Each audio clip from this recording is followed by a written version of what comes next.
प्रिय माने एक वीडियो देखुवा समस्त को आम त्राणकर्ता उद्धारकर्ता नाजरित प्रभु जीशुख्रीष्ट नाम मोर आंतरिक नमस्कार जनावि। प्रिय माने आज आम माने राजावली द्वितीय पुस्तकर परिचय विषय शिखिबा। राजावली द्वितीय पुस्तकर परिचय आम माने शिखिबा। प्रिय माने आ बाइबल रे 66 पुस्तक थिले। 66 पुस्तक पुरातन नियम 39 पुस्तक, नूतन नियम 27 पुस्तक। ए समस्त पुस्तक जन जन व्यक्ति भिन्न भिन्न रूपे समय भिन्न भिन्न रूपे लिखिथिबा स्थान मध्य भिन्न भिन्न स्थान रे रही लिखिले। ए समस्त विषय माने न जानिले आम माने बाइबल किपरि पढ़िबा ता माने जानि परिबा नाही। बाइबल रो वाक्य समूह माने बुझी परिबा नाही। तेणु एक परिचय कार्यक्रम द्वारा एक पुस्तकर परिचय कार्यक्रम द्वारा ए पुस्तक प्रति पुस्तकर लेखक किए आ से पुस्तकर उद्देश्य कौन, से पुस्तक केतेबेले लेखा जाइतिला, ए समस्त विषय माने गोटे गोटे गोटे गोटे पुस्तक आलोचना करी करी आसुछे। एबे को प्राय अनेक भाई भौणी माने आ पुस्तकर परिचय विषय सुनी आमे पुस्तकर परिचय माने संपूर्ण रूपे बुझी पारुछु बोली आ साक्षात करी कहिबार मोबाइल मेसेज माध्यम रे कमेंट माध्यम रे लेखि जणाइबार संपूर्ण रूपे माने बुझी पारुछु बोली कहिबार घटिला। आ समस्ते ए पुस्तकर परिचय सब बुझी पारुछु बोली आशा करूछि। आज हम माने राजावली द्वितीय पुस्तकर परिचय शिखिबा। प्रिय माने ए राजावली पुस्तक आज आम राजावली प्रथम पुस्तक भाव में, राजावली द्वितीय पुस्तक भाव में आम अच्छी, किंतु प्रथमे एवरी भाषा राजावली पुस्तक कही गोटे पुस्तक ही थिला। राजावली पुस्तक कही गोटे पुस्तक ही थिला। एवरी भाषा जेहेतु अक्षर संख्या अल्प 22टी लेटर ही अच्छी से गोटे पुस्तक रूपे करा जाय अछि। मात्र जेतेबेले ख्रीष्टाब्द 3 शताब्दी रे आ ग्रीक रे सेप्टोजेंट रे अनुवादित करागला आ सेही समय रे अनुवादित हेबा बेले ग्रीक भाषा रे जेहेतु एवरी भाषार अक्षर संख्या अल्प, ग्रीक भाषा रे सेपरि नाही, अवशिष्ट भाषा रे मध्य अक्षर अधिक, सेथिपाई गोटे पुस्तक रूपे अनुवादित कले बुझिबा पाई कष्टकर होई जिवो कहि परवर्ती काल रे ता दुई भाग कले।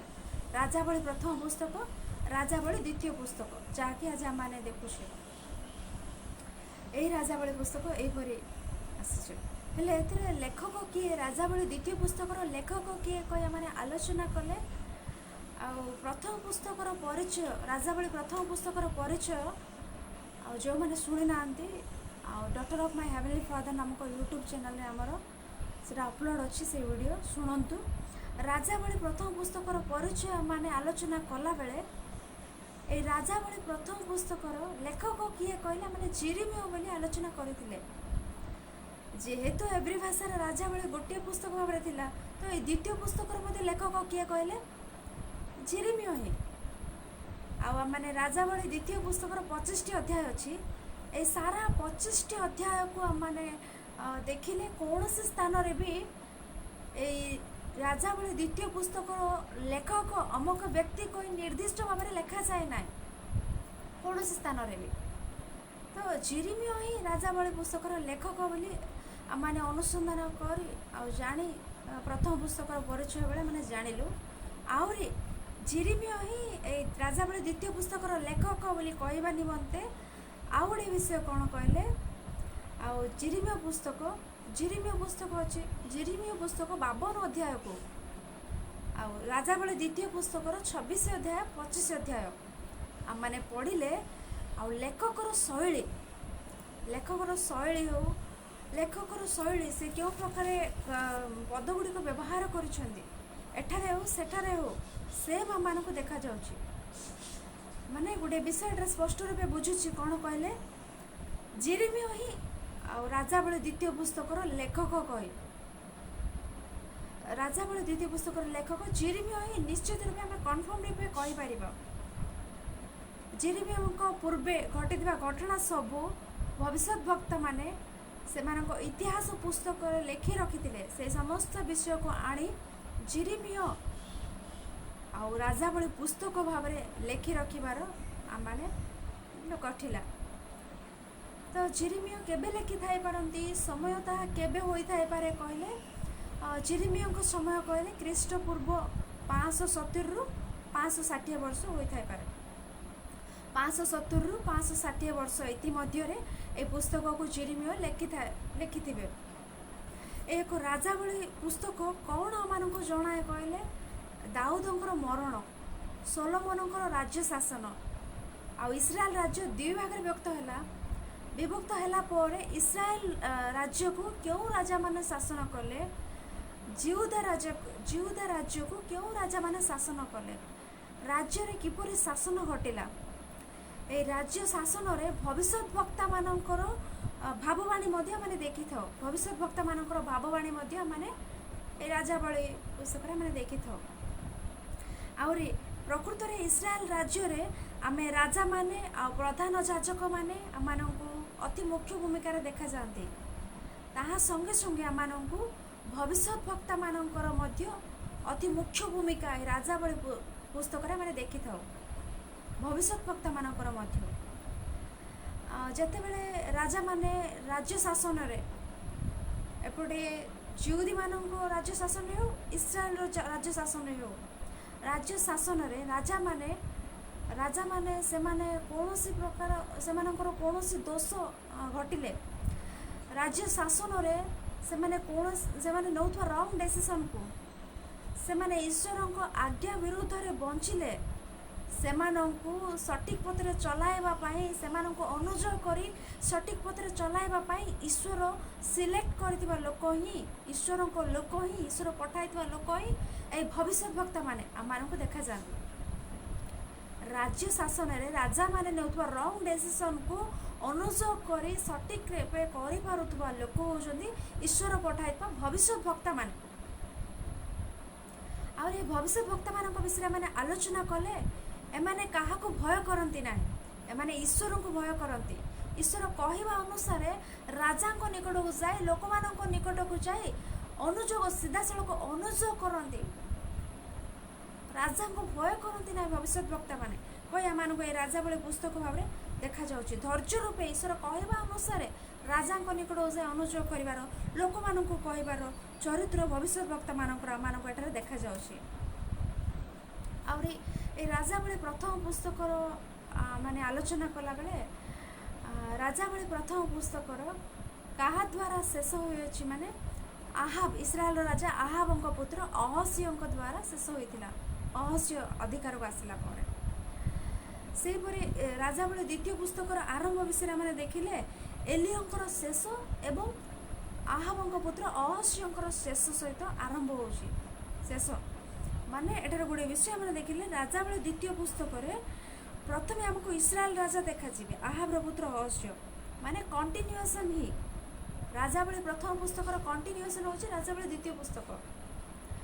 ଯେହେତୁ ଏଭ୍ରି ଭାଷାରେ ଏ ଦୁଇଟି ପୁସ୍ତକ ଗୋଟିଏ ପୁସ୍ତକ ଭାବରେ ଥିଲା, ତେଣୁ ଏବେ ଦୁଇ ଭାଗ କଲେ ପରେ ମଧ୍ୟ ପ୍ରଥମ ପୁସ୍ତକର ଶେଷ ସହିତ ଦ୍ୱିତୀୟ ପୁସ୍ତକର ଆରମ୍ଭ ହେଉଛି। ପ୍ରଥମ ପୁସ୍ତକର ଶେଷ ମାନେ ଆହାବଙ୍କର ପୁତ୍ର ଅହସ୍ୟଙ୍କ ବିଷୟରେ ଦେଖିଥିଲେ, ତାହାଙ୍କ ସହିତ ହିଁ ଆରମ୍ଭ ହେଉଛି। ଅହସ୍ୟଙ୍କର ରାଜ୍ୟ ତାଙ୍କର ଶେଷ ବିଷୟରେ ଏଠାରେ କଣ୍ଟିନ୍ୟୁଏସନ୍ ହେଉଛି। ଏଲିୟଙ୍କ ବିଷୟରେ ସେଠାରେ ଆମେ ଦେଖିଥିଲୁ, ଏଲିୟଙ୍କ ସହିତ ମଧ୍ୟ ଏହା ଆରମ୍ଭ ହୋଇ ଏଲିୟଙ୍କର ଶେଷ ସହିତ ଆରମ୍ଭ ହେଉଛି ଦ୍ୱିତୀୟ ଅଧ୍ୟାୟ। ଆହାବର ପୁତ୍ର ଅହସ୍ୟଙ୍କ ସହ ଏବଂ ଏଲିୟଙ୍କ ସହ ଆରମ୍ଭ ହୋଇ ସେମାନଙ୍କର ଶେଷ ସହିତ ଏହି ରାଜାବଳୀ ଦ୍ୱିତୀୟ ପୁସ୍ତକ ଆରମ୍ଭ ହେଲା ପରେ ଆମେ ଦେଖିଥାଉ। ମାନେ ପ୍ରଥମ ପୁସ୍ତକର କଣ୍ଟିନ୍ୟୁଏସନ୍ ହିଁ ଏହି ଦ୍ୱିତୀୟ ପୁସ୍ତକ। ବୁଝିଲା? ଏବେ ଇସ୍ରାଏଲ ରାଜ୍ୟ ଆଉ ଜିହୁଦୀମାନଙ୍କର ରାଜାମାନଙ୍କ ବିଷୟରେ ଆମେ ଆଲୋଚନା କରିବା। ଇସ୍ରାଏଲ ରାଜ୍ୟ ରାଜାମାନଙ୍କ ବିଷୟରେ ଏବଂ ଜିହୁଦୀ ରାଜାମାନଙ୍କ ବିଷୟରେ ଆଲୋଚନା କଲେ ପ୍ରିୟମାନେ, ଆଉ ଇସ୍ରାଏଲ ରାଜ୍ୟକୁ 19 ଜଣ ରାଜା 9 ବଂଶରୁ ଶାସନ କଲା ପରେ ଆମେ ବାଇବଲରୁ ଦେଖିଥାଉ 19 ଜଣ ରାଜା। ସେହିପରି ଜିହୁଦୀ ରାଜ୍ୟକୁ 20 ଜଣ ରାଜା दाऊद वंशर 20 जन राजा से शासन कलापर आम देखी था। एटार गोटे विषय कौन कहले, इस्राएल राज्य को शासन करथिबा राजा माने 19 जन से माने समस्ते ईश्वरंकर अनाज्ञावह ईश्वरंकर वाक्य को विरुद्ध ही बंचिदिवे। समस्ते ईश्वरंकर भक्त रूपे ईश्वर प्रशंसा करिवे जीवन काहारी केउ राजा मानकर इस्राएल मानकर नाही। मात्र अन्य पार्श्वर मैंने जिहुदी मानक देखिले, जिहुदी मानक राज्य शासन रे 20 जन राजा शासन कले, से मध्यरु 8 जन राजा ईश्वर भक्त रूपे ईश्वर दृष्टि जहाँ यथार्थ ताही करला पर आमको जिहुदी राजा मानक देखा जाती। 8 जन राजा इस्राएल राजा माने ईश्वर दृष्टि जहाँ कुकर्म ही कले, ईश्वर वाक्यर अनाज्ञामय बंचिले। जिहुदी राजा मानक मध्य 8 जन राजा यथार्थ रूपे बंचिला पर आम बाइबल देखी था। और इस्राएल राज्य विभक्त हैला पोरे इस्राएल प्रथम राजा किए कहले, एक इस्राएल राज्य 2 भाग विभक्त हैला, इस्राएल राज्य और जिहुदी राज्य विभक्त हैला पोरे इस्राएल प्रथम राजा होचंती जारबियम। सेहीपरि भावे जिहुदी राज्यर प्रथम राजा होचंती रिहबियम। इस्राएल राज्यर शेष राजा होचंती होसेय कहले जन राजा नाम। आ संगे संगे मैंने भविष्य वक्ता नाम होसेय कह अच्छी, कन्फ्यूज हूँ ना। एटार इस्राएल राजा शेष राजा नाम हूँ होसेय। सेपरि जिहुदार शेष राजा नाम हूँ सिदिकियो हूँ जिहुदार शेष राजा नाम मैंने देखी था। आउरी आम समय को देखिले ख्रीष्टपूर्व 721 रु 722 यही समय से मध्य काल में इस्राएल राज्य पतन होबार, इस्राएल राज्य 720 रु 721 722 ख्रीष्टपूर्व ए समय इस्राएल राज्य पतन घटला पर मैंने देखी था। से माने बंदी हेले असुरिय मानकर बंदी हेले, से माने निर्वासित हेले असुरिय मानकर प्राय माने बंदी होला पर जिहुदा राज्य इस्राएल राज्य प्रथमे पतन घटिला। इस्राएल राज्य तापर 120 रु 150 वर्ष पर जिहुदा राज्य मध्य पतन घटिला। जिहुदा राज्य मध्य बाबिलोन रो निर्वासित हेले जिहुदी राज्य मध्य आम देखी था। माने इस्राएल राज्य प्रथमे बंदी मध्य को बंदी हबार असुरिया मानकर निर्वासित होला पर देखी था। तापर केते वर्ष पर जिहुदा राज्य पतन घटला पर आम देखी था। एटार गोटे विषय मैंने आलोचना करूँ कहीं जिहुदी माने इस्राएल माने कहीं प्रथमे इस्राएल राज्यर पतन घटिला, जिहुदी राज्यर पतन कहीं लेट है मैंने आलोचना कले। इस्राएल राज्य शासन करथिबा राजा मानक विषय मैंने पूर्व ही आलोचना कलु। से शासन करथिबा राजा मानक मध्यरु 19 जन राजा हेले, से मध्यरु जणे हेले भी ईश्वरंकर आज्ञावह हेले नाई, भ्रष्ट हो गले, दुष्टता ए प्रकार हेले। जदि इस्राएल राजा माने जेपरि भ्रष्ट दुष्ट हुअन्ति ताहेले सेमानंको अधीन थिबा लोक माने आउ क्यों परि बदली न जिवे, सेमाने मध्य भ्रष्ट सेमाने मध्य दुष्ट हेले। सेतिपा ईश्वर प्रथमे सेमानंको असुरिय मानंको हस्तरे समर्पण कले, असुरिय निर्वासित हेले। सेमाने इस्राएल राज्य पतन प्रथमे घटिला ख्रीष्टपूर्व 721-22 ख्रीष्टाब्द 722 ख्रीष्टाब्द ख्रीष्टपूर्व 721-722 वर्ष इस्राएल राज्यर पतन घटिला प्रथमे। तापरे जिहुदी राज्यर पतन विलंबर कहीं घटिला कहले, जिहुदी राज्य राजा माने 20 जन थे, से 8 जन राजा धार्मिक रूपे ईश्वर दृष्टि यथार्थ रूपे बंचबारू से हेतु आमानकर पतन टी विलंबर घटला। मात्र गोटे दिन एमाने बाबिलोन निर्वासित हेले, जिहुदी माने बाबिलोन निर्वासित होला परे माने देखि थाउ। एबे हमको ए राजावली द्वितीय पुस्तक कौन जन अच्छी कोई आलोचना कले, एक इस्राएल राज्य पतन किपरि घटिला, जिहुदा राज्यर पतन किपरि घटिला, इस्राएल राज्य उत्तर राज्य एफ्राइम लोक इस्राएली लोक ए 10 गोष्ठीर पतन किपरि घटिला, दक्षिण राज्य जिहुदा राज्य बेन्यामिन जिहुदा वंश ए दुई वंश नहीं दुई जिहुदा राज्य हेले सेमानंकर पतन किपरि घटिला माने गोटे कथार कहबाकू गले इस्राएल मानकर पतन किपरि घटिला एवं जिहुदी मानकर पतन किपरि घटिला यह जनाउथुवा पुस्तक ही राजावली द्वितीय पुस्तक राजावली द्वितीय पुस्तक यही सब विषय जनाए एबे माने आमको राजावली प्रथम पुस्तक रे आमाने एलियो नामक भविष्यवक्ता को देखिले एलियो अधिक रूपे आमाने राजावली प्रथम पुस्तक रे एलियो नामक भविष्यवक्ता को देखिले मेजर पार्ट एलियो विषय में शुणिले से परे राजावली द्वितीय पुस्तक रे आमानकु जने भविष्यवक्ता देखा चाहते से होचंदी इलिसाया भविष्यवक्ता आमानकु राजावली द्वितीय पुस्तक रे आमानकु देखा जाते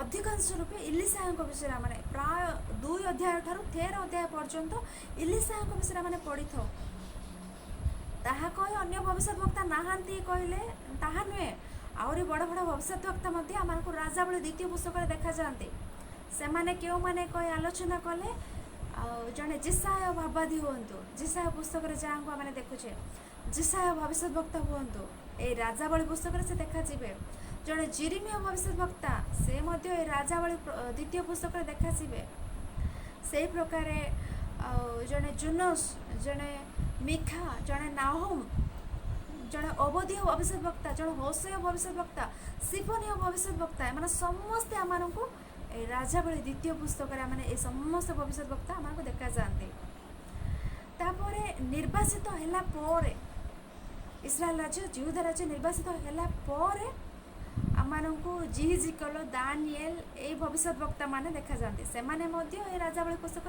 पार्ट ही से माने निर्वासित हैला परे आउ से माने जाई प्रचार करिवे जिहिजिकल दानिएल भविष्यवक्ता आमको देखा जाते सेठारे सेमानकु मध्य भविष्यवक्ता रूपे ही परिगणित करागला माने ए राजावली पुस्तक रे राजा मानकर चरित्र घटिला बेले आमको ए क्यों भविष्यवक्ता माने देखा जाती कहले जड़े जिसियाय हूँ जड़े जिरिमिया हूँ जड़े ओबदिय हूँ जड़े सिपनिय जड़े जुनस जड़े मिखा नाहुम एमाने समस्ते आमको राजावली द्वितीय पुस्तक रे भविष्यवक्ता रूपे आमको देखा जीवे एबे आमे प्रधानतः इलिसा भविष्यवक्ता विषय अधिक रूपे राजावली द्वितीय पुस्तक आम पढ़ी था 2 अध्याय 13 अध्याय पर्यंत एबे पर्यंत आमने आउरी इंट्रोडक्शन पार्ट रे ही अच्छु आउरी राजावली द्वितीय पुस्तक इंट्रोडक्शन पार्ट रे ही आमे अच्छु एबे राजावली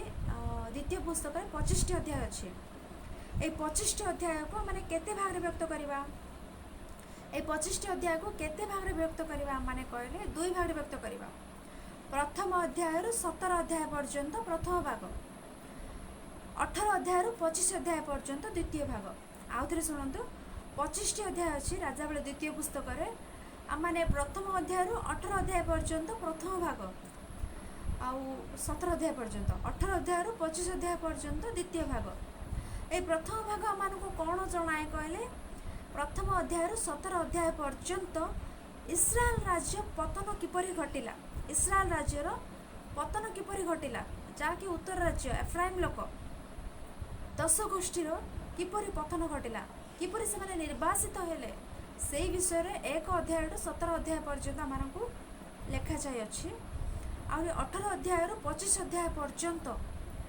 सेठार दिबा विषय कौन कहि आलोचना कले आउ दक्षिण राज्य जिहुदा राज्यर पतन किपरि घटिला जिहुदा राज्य किपरि निर्वासित हेले से विषय रे लेखा अछि आउरी हमने देखिले आउ ए 25 अध्याय अछि सेति मध्यरो मेन चैप्टर गोटे अच्छे ता हूँ 17 अध्याय ए 17 अध्याय अच्छे अति मुख्य अध्याय एक पुस्तक को राजावली द्वितीय पुस्तकर 17 अध्याय अच्छी मुख्य अध्याय कारण ए अध्याय ही आ इस्राएल राज्य असुरीय मानकर निर्वासित हेले इस्राएल राज्य असुरीय मानकर निर्वासित हेले ए अध्याय माने देखि थाओ आ से माने आसी नगर को ध्वंस करिवार इस्राएल 10 गोष्ठी को निर्वासित करिवार ईश्वर से असुरीय मान हस्तर समर्पण कर ईश्वर कहीं इस्राएल मान असुरीय हस्तर समर्पण कले ताहा 17 अध्याय आमको जनाई थाए तेणु ये 17 अध्याय हूँ अति मुख्य अध्याय एबे आम मैंने गोटे गोटे अध्याय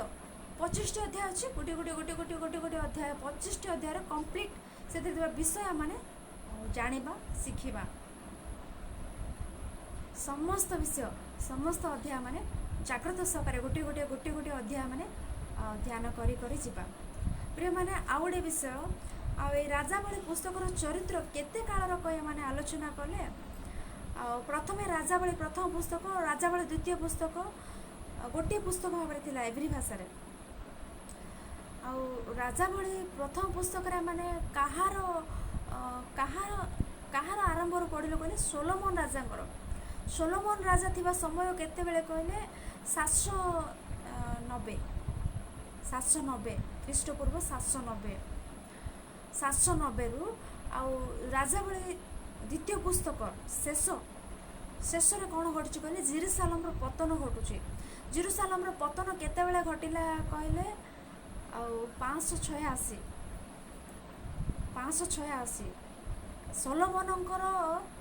सोलोमनकर राज्य शासन सोलोमनकर समय केते बेले कहले 970 790 नुहे 970 समय ख्रीष्टपूर्व 970 आरंभ होई राजा मानकर चरित्र 586 जेरूसालेम रो पतन 586 रे घटिला ना 586 पर्यंत माने 400 वर्षर चरित्र राजावली प्रथम पुस्तक में 120 वर्षर चरित्र माने आलोचना कर सारे परिचय माने शिखि सारे आ 280 वर्षर चरित्र अच्छी जहाँकि राजावली द्वितीय पुस्तक माने 400 वर्षर चरित्र राजावली पुस्तकर चरित्र प्रथम पुस्तक द्वितीय पुस्तक दुईटी मिसी 400 वर्षर चरित्र आम शिखाऊ अच्छे एबे अध्याय मध्य को जीवा तो ये राजावली पुस्तकर प्रथम अध्याय राजावली द्वितीय पुस्तक प्रथम अध्याय द्वितीय अध्याय आम कौन जनाए मैंने देखा समस्ते बाइबल खोली देखु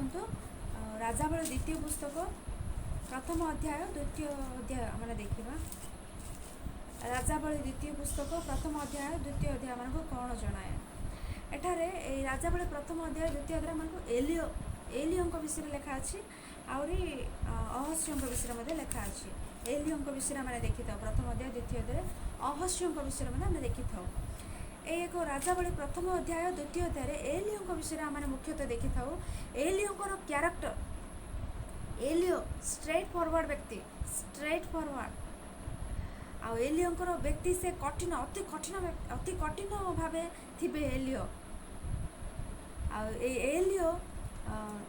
एलियो से एलियो व्यक्तित्व क्यों प्रकार थी कहले स्ट्रेट फॉरवर्ड भाव कठिन भाव अति कठिन भाव से व्यक्तित्व आलियो को देखी मलाकी पुस्तक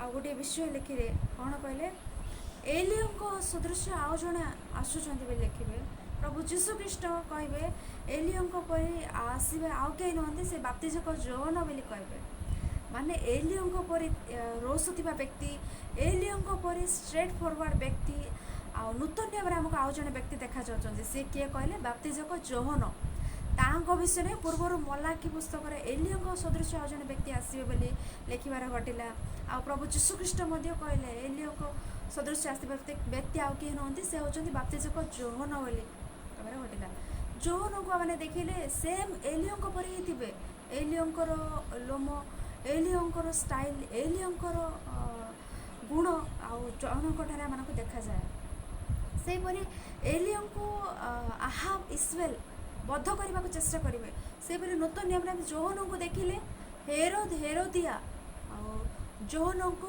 बद्ध करने चेष्टा कर बद्ध करला आम देखी था एपरी अनेक गुण एलियो बाप्तिजक जोहन सेम रूपे आम देखा जाए था एबे एलियो विषय मैंने आलोचना कले एलियो कौन करेंगे माने अहस्यों निकट आसवा केतेक लोक 50 लोक 50 पति को आकाश अग्नि ओल्लाई मारिबार माने देखी था एठारे आकाश अग्नि ओल्लाई मारे से कहीं दुई गोष्ठी 50 जन को लेखा मारे आम देखी था बाइबल रे प्रथम अध्याय रे कारण एठारे अहस्य पीड़ित थिले अहस्य पीड़ित थिबा समय अहस्य आपण निकट दास मान पठाइबे तुम्हें जाओ इक्रोन को जाओ, इक्रोन को जाए बाल जीबुल नामक देवता निकट में मोर पीड़ित अवस्था विषय पचार बोली कहबे।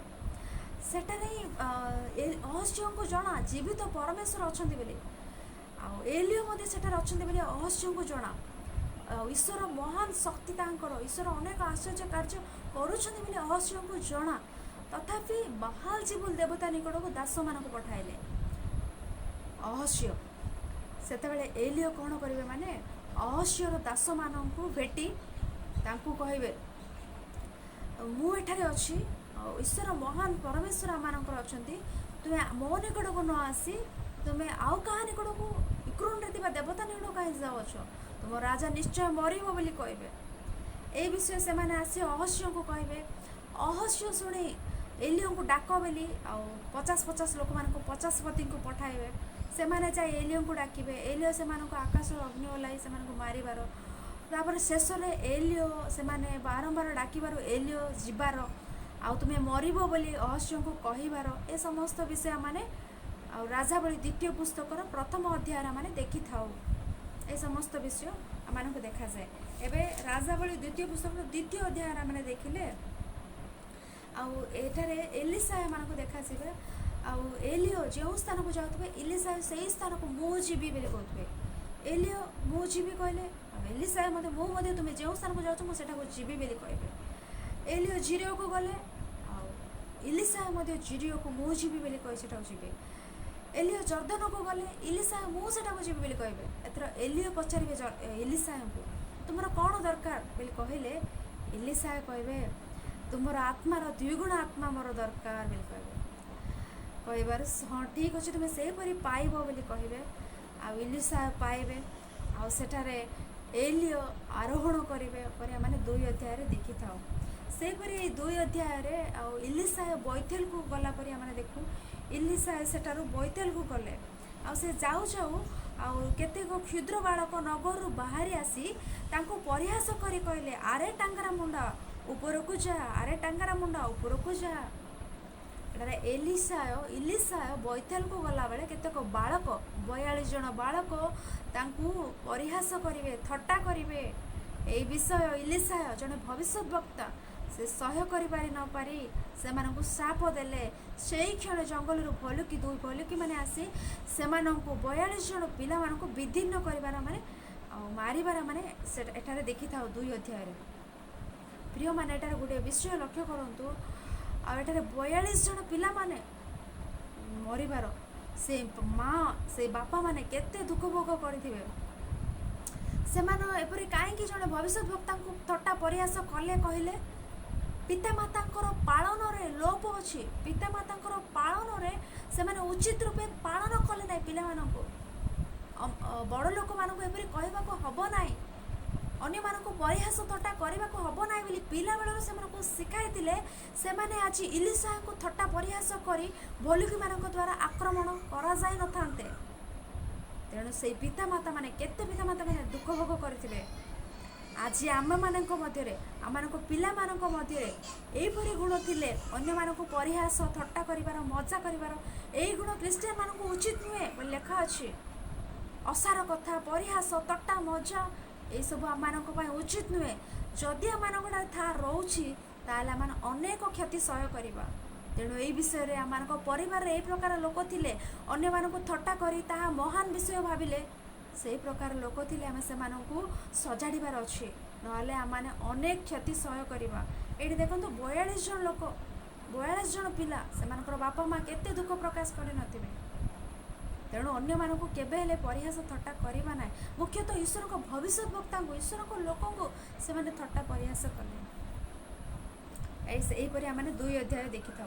से 3 अध्याय मैंने देखिले एठारे 3 अध्याय आम देखिले मोयाब उपर को जियोराम मोयाब विरुद्ध युद्ध करने को जीवे आई समय सेठारे जल नथिबारु इलिसा कहबे राजा को तुम्हें खात खोल जल आसो खात खोलिबे जल आसो अन्य पार्श्व मोयाब्र लोक मैंने थे मोयाब्र लोक मैंने एपटे देखी से जल को देखी से रक्त बोधे रक्त भावे जियोराम रक्त भावे एठारे जल को देखी मोयाबीय लोक मैंने रक्त भावे ସେମାନେ ମୋଆବୀୟ ମାନେ ଭାବିବେ ଆଉ ଇଦୋମର ରାଜା ଆଉ ଇସ୍ରାଏଲ ରାଜା ଆଉ ଜିହୁଦାର ରାଜା ଏମାନେ ପରସ୍ପର ବଧ କରି ମରିଯାଇଛନ୍ତି ବୋଧେ, ସେଥିପାଇଁ ରକ୍ତ ସେମାନଙ୍କର ଅଛି, ଆମେ ଯାଇ ଇସ୍ରାଏଲକୁ ଲୁଟିବା କହି ସେମାନେ ଆସିବେ। ଇସ୍ରାଏଲମାନେ ସେମାନଙ୍କୁ ଆକ୍ରମଣ କରିବେ, ସେମାନଙ୍କ ଉପରେ ଏମାନେ ଜୟ ଲାଭ କରିଲା ପରେ ଆମେ 3 ଅଧ୍ୟାୟରେ ଦେଖିଥାଉ। ଏବେ 4 ଅଧ୍ୟାୟ ମଧ୍ୟକୁ ଆମେ ଯିବା। ରାଜାବଳୀ ଦ୍ୱିତୀୟ ପୁସ୍ତକ 4 ଅଧ୍ୟାୟ ଦେଖନ୍ତୁ। ଇଲିଶା ବିଧବାର ତୈଳ। ଏଠାରେ 4 ଅଧ୍ୟାୟରେ ଆମମାନଙ୍କୁ ଜଣେ ବିଧବା ସ୍ତ୍ରୀ ଦେଖାଯାଉଛନ୍ତି। ସେ ଭବିଷ୍ୟତ ବକ୍ତାଙ୍କର ସ୍ତ୍ରୀ। এই ସ୍ତ୍ରୀ ଆଉ ଇଲିଶାଙ୍କ ନିକଟକୁ ଆସି ଆଉ ମୋର ସ୍ୱାମୀ ଜଣେ ଈଶ୍ୱରଙ୍କ ସେବା କାର୍ଯ୍ୟରେ ହିଁ ଥିଲେ, ମାତ୍ର ସେ ମୃତ୍ୟୁବରଣ କଲେ, ଏବେ ମୋର ଅନେକ ବାକି ଅଛି, ଆଉ କେମିତି ତାହା ସୁଝିବି କହିବେ।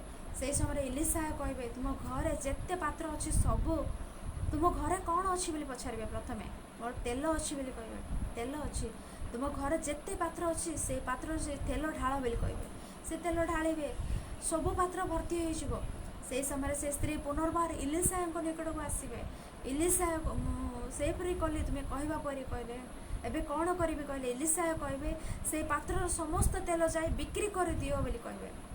ସେହିପରି ବିକ୍ରି କରି ବାକି ସୁଝି ଦିଅ ବୋଲି କହିଲେ। ସେଇ ସ୍ତ୍ରୀ ସେ ସମସ୍ତ ତୈଳ ବିକ୍ରି କରି ଆଉ ଆପଣର ବାକି ସୁଝିଲା ପରେ ଆମେ 4 ଅଧ୍ୟାୟରେ ଦେଖିଥାଉ। ଏହି 4 ଅଧ୍ୟାୟରେ ଆଉ ଗୋଟେ ବିଷୟ ମଧ୍ୟ ଆମକୁ ଦେଖାଯାଏ। ଜଣେ ସୁନେମୀୟ ସ୍ତ୍ରୀ ଆଉ ଇଲିଶା ସେଇ ସ୍ଥାନ ଦେଇ ସବୁବେଳେ ସେଠାରୁ ଗଲାବେଳେ, ଈଶ୍ୱରଙ୍କ କାର୍ଯ୍ୟରେ ଗଲାବେଳେ, ଆଉ ସୁନେମୀୟ ସ୍ତ୍ରୀ ଇଲିଶାଙ୍କୁ ଭୋଜନ ନିମନ୍ତେ ଡାକିବାର, ଇଲିଶା ସେଠାକୁ ଯାଇ ଭୋଜନ କରି ଆସିବାର। ହେଲେ ଦିନେ ସୁନେମୀୟ ସ୍ତ୍ରୀ ଆଉ ଇଲିଶାଙ୍କୁ ଜଣେ ପବିତ୍ର ଲୋକ ଜାଣି, ଈଶ୍ୱରଙ୍କ ଲୋକ ଜାଣି ଆପଣା ସ୍ୱାମୀଙ୍କୁ କହୁଛି, ଆଉ ଏଇ ବ୍ୟକ୍ତି ସବୁବେଳେ ଏ ସ୍ଥାନରୁ ଏ ପ୍ରାନ୍ତର ଦେଇ ଯାଉଅଛନ୍ତି, ତାହାଙ୍କ ପାଇଁ ଆମ ଘରକୁ ଯେତେଥର ସେ ଆସିବେ ତାହାଙ୍କ ପାଇଁ ଆମେ ଗୋଟିଏ କୋଠରୀ ନିର୍ମାଣ କରିବା କହିବେ। ପ୍ରାଚୀର ଉପରେ କୋଠରୀ ନିର୍ମାଣ କରି ତାଙ୍କୁ ଆବଶ୍ୟକ ସମସ୍ତ ବିଷୟ ସେଟା ରଖିବାର, ଆଉ ଇଲିଶା ଯେତେଥର ସେଇ ମାର୍ଗ ଦେଇ ଯିବେ ତାଙ୍କ ଘରକୁ ଆସିଲେ ସେ କୋଠରୀରେ ରହିବାର।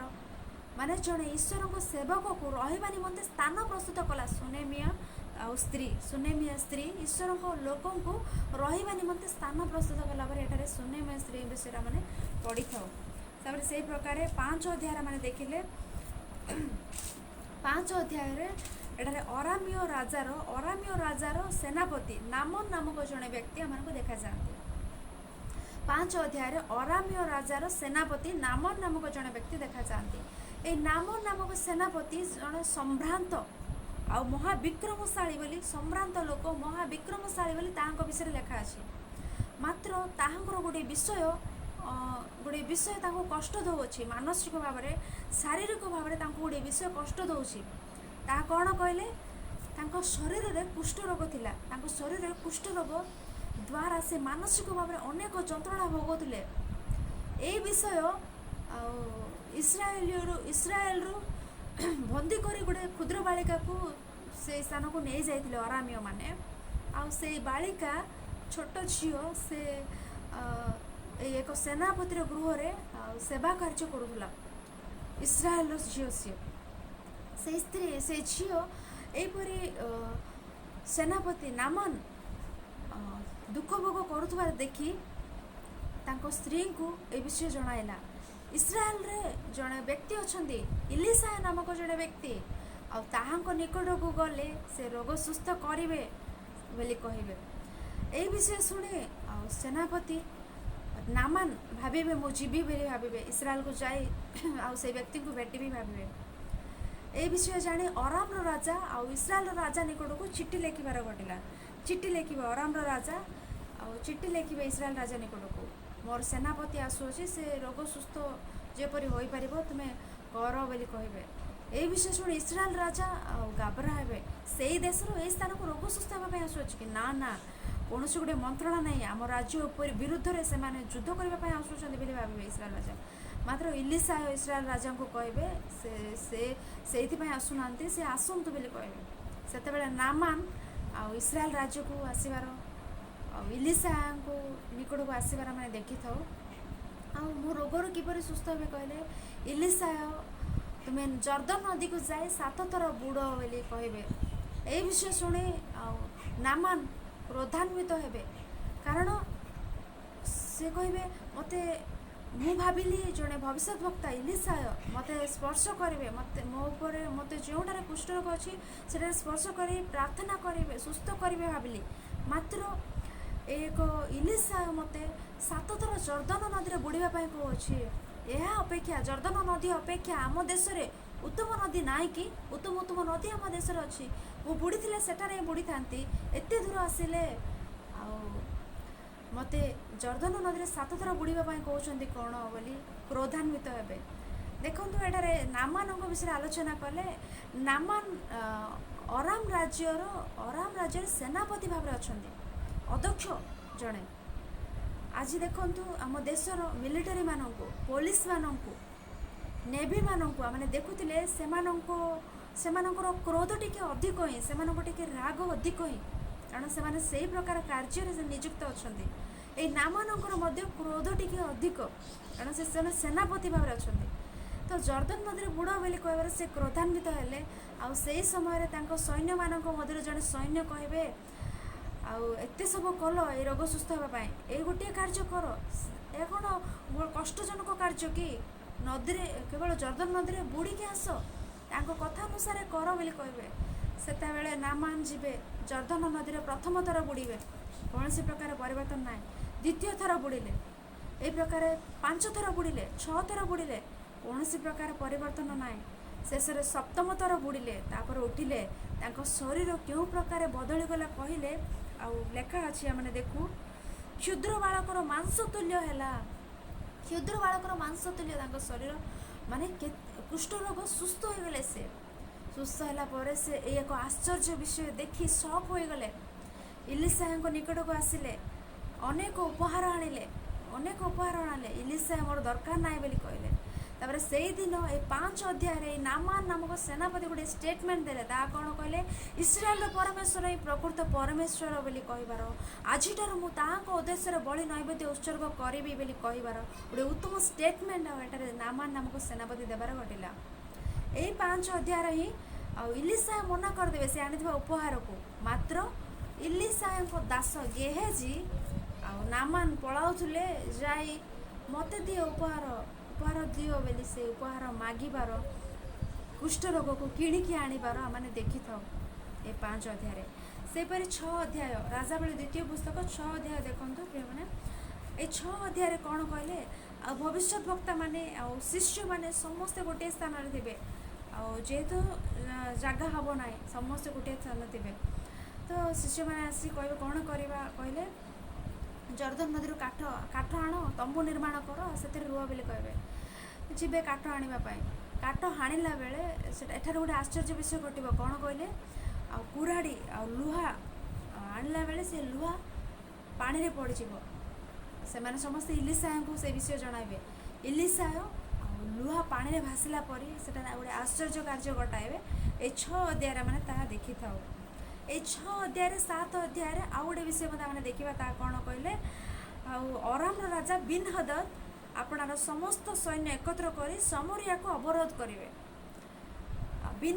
ଅରାମର ରାଜା ବିନ୍ ହଦଦ ସମରିୟାକୁ ଅବରୋଧ କରିବେ। ଆଜି ଦେଖନ୍ତୁ, କରୋନା ମହାମାରୀ, ଭୟଙ୍କର ମହାମାରୀ ଆସିବାରୁ ଆମର ସରକାର କ'ଣ କଲେ? ଲକଡାଉନ୍ କଲେ। ସକାଳ 6ଟାରୁ 12ଟା ଯାଏଁ କୁଆଡ଼େ ଯିବନି, 12ଟା ପରେ ଯିବ। ଏ ପ୍ରକାର ଅନେକ ଘୋଷଣା। 2ଟା ପର୍ଯ୍ୟନ୍ତ କେତେକ ରାଜ୍ୟରେ ହେଲେ 2ଟା ପର୍ଯ୍ୟନ୍ତ କୁଆଡ଼େ ଯିବନି, 2ଟା ପରେ ସନ୍ଧ୍ୟାରେ ହିଁ ଯାଇପାରିବ। କେତେକ ରାଜ୍ୟରେ ସକାଳେ ହିଁ ଯିବ, ସନ୍ଧ୍ୟାରେ ଯିବ ନାହିଁ। ଏ ପ୍ରକାର ଲକଡାଉନ୍ କରିବାର ମାନେ ଦେଖିଲେ। ସେ ପ୍ରକାର ଏଠାରେ ବିନ୍ ହଦଦ, ଅରାମର ରାଜା ବିନ୍ ହଦଦ ସମରିୟାର ଚାରିଆଡ଼େ ଘେରି ସମରିୟାକୁ ଅବରୋଧ କଲେ। ଏବେ ସମସ୍ତେ ଲକଡାଉନ୍ ମଧ୍ୟରେ ଅଛନ୍ତି, 24 ଘଣ୍ଟା ଲକଡାଉନରେ। ସେଠାରେ ମହା ଦୁର୍ଭିକ୍ଷ ଆସିଲା। 6 ଅଧ୍ୟାୟ 7 ଅଧ୍ୟାୟ ଆମେ ଦେଖୁଥିଲେ, ମହା ଦୁର୍ଭିକ୍ଷ ସେମାନଙ୍କ ମଧ୍ୟରେ ଆସିଲା। କେଉଁ ପ୍ରକାର ଦୁର୍ଭିକ୍ଷ କହିଲେ? କେତେ ଘୋର ଅବସ୍ଥା କହିଲେ?